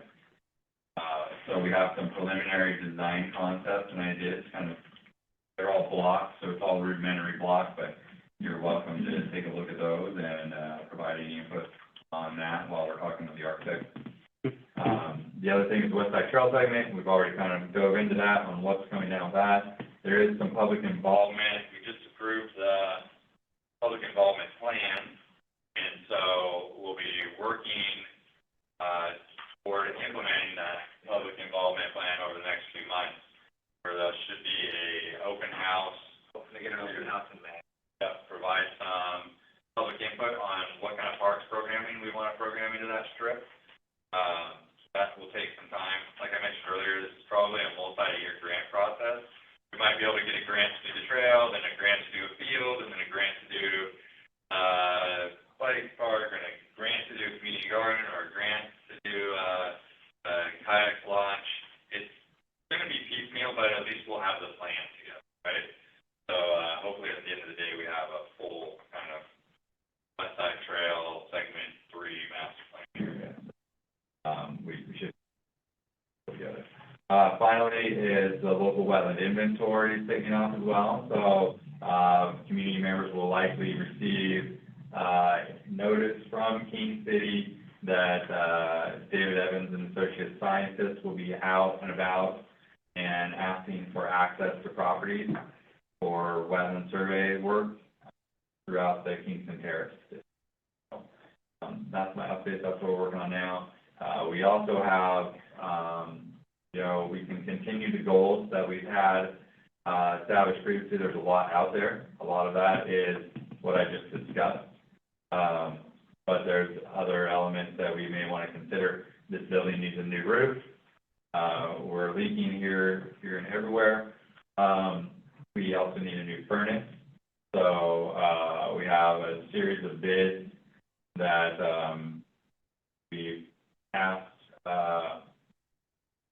our public works guy to compile. He has it compiled and has a recommended number on that, and so we'll be adding that into the supplemental budget that's coming next month. So we'd like to get that going as well, because summer months are going to be here shortly, and we typically get anywhere from 50 to 100 people in our lobby to dinner on a busy day, and without working AC, this place gets pretty unbearable. So hopefully we will get that off the ground next month. Busy. We have budgets coming up, not only supplemental but also budget, and then we have the LOC meeting in April as well. So busy time of the year for us. Question. So was the roof and AC wasn't part of the remodel? No. Okay.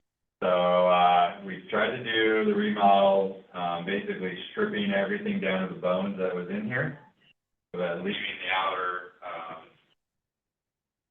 So everything inside is new and refreshed, but everything on the outside was basically given a paint and a facelift and cosmetic. So with the HVAC, because I've been working pretty closely with Dave, our public works, and the components within the HVAC itself are so old that they're no longer in circulation. They cannot be replaced. So the entire, they cannot be repaired, so the entire unit it's just the compressor component isn't manufactured anymore, and neither is the compressed fluid. And so it's been something that he's been working on for months, and now it's kind of bad because obviously the water is turning. And I'm saying be surprised surprised about that. Yeah, and Dave is actually gonna crawl under the building here and redo the, venting, because when they redid the venting as a function of the City Hall remodel, the HVAC person came in, and then the electricians followed. As the electricians followed, those HVAC vents got squished because the electrician was trying to slide through there to run his wires, as well as the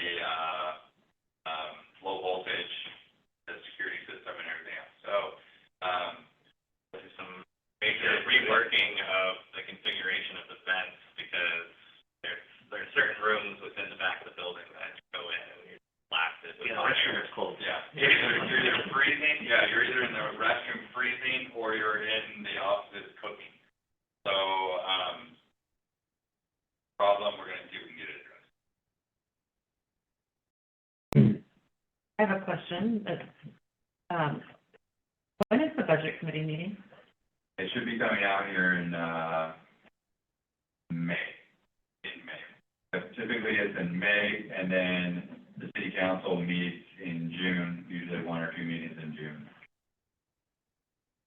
And our fiscal year end is June 30th, correct? Yeah, so the goal is to have it done and adopted before June 30th. Any other questions for city manager? No, I would like that someday that solar panels are part of your roof, and to help defray the costs of utilities, and just to be better stewards of our environment. I agree. I concur. Councilor reports. Do you have anything you would like to share? Oh, I went to 3 different things since I became a counselor. And so the first one was February 28th. I went to the MPAC meeting, which is,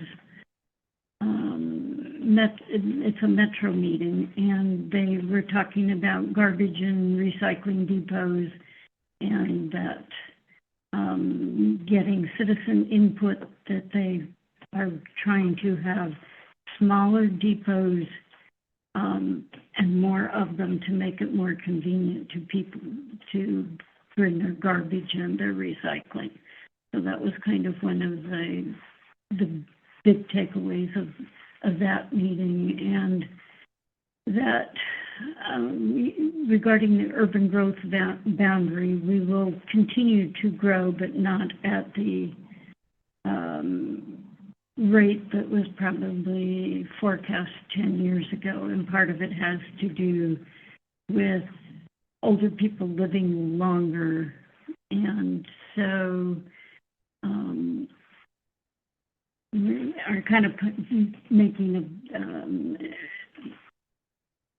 so that job prospects are going to be a little more difficult.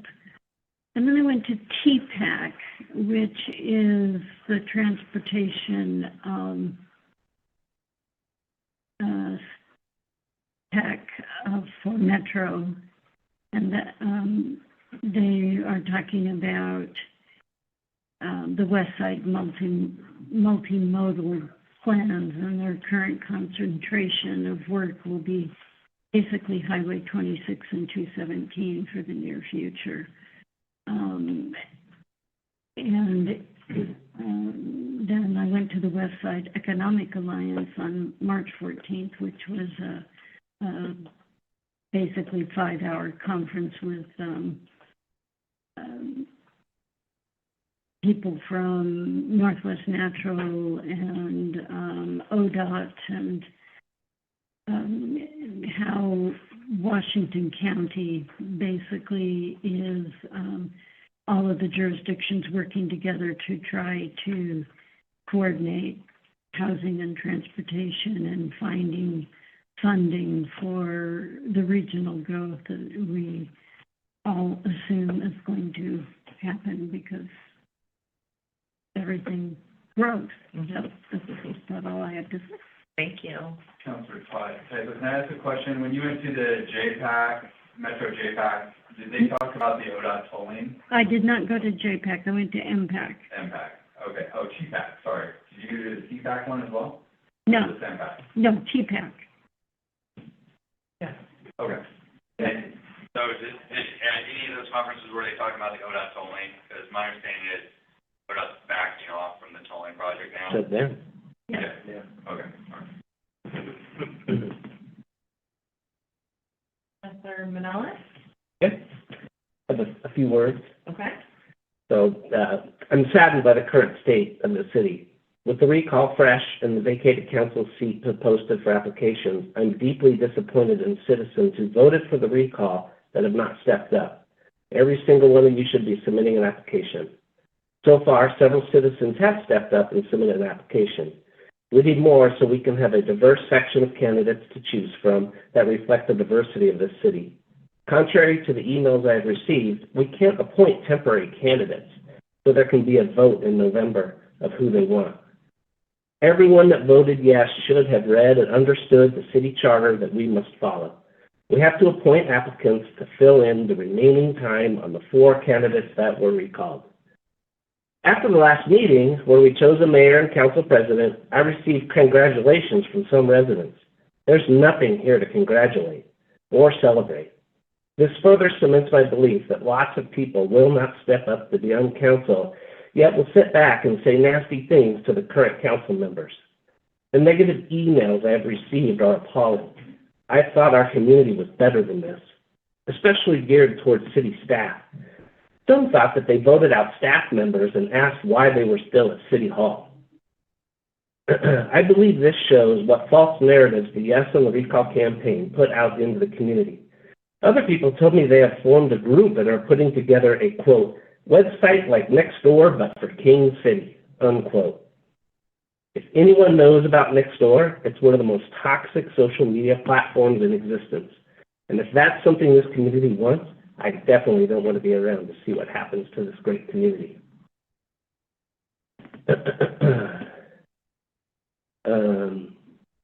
Another suggested we as a council hold community listening time, which I'm all for. But did anyone know that our now former Mayor Fender did just this? Monthly, she sat at the local coffee shop, mostly by herself, as not many would show up. This makes me hesitant to take time away from my family and have a conversation with citizens that have no one show up. Others I've spoken with said they were told that the city council snuck the TSP and Kingston Terrace master plan behind closed doors. This is far from the truth, as this has been ongoing for years with many public meetings. The TSP is required by the state and ties in with the regional transportation plan. Hearing so many false statements from citizens that they were told by the recall campaign makes me wonder what was actually told to people just so that they could vote yes on the recall. And then I also met with NHG and reviewed possibilities of what the town center would look like.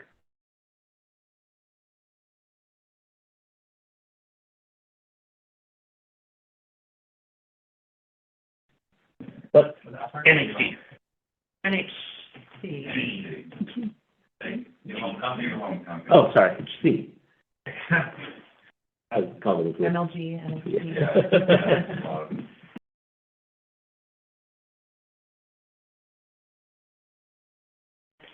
Yeah. We do have 4 empty seats, as you can see here, and we are officially accepting applications to fill those seats.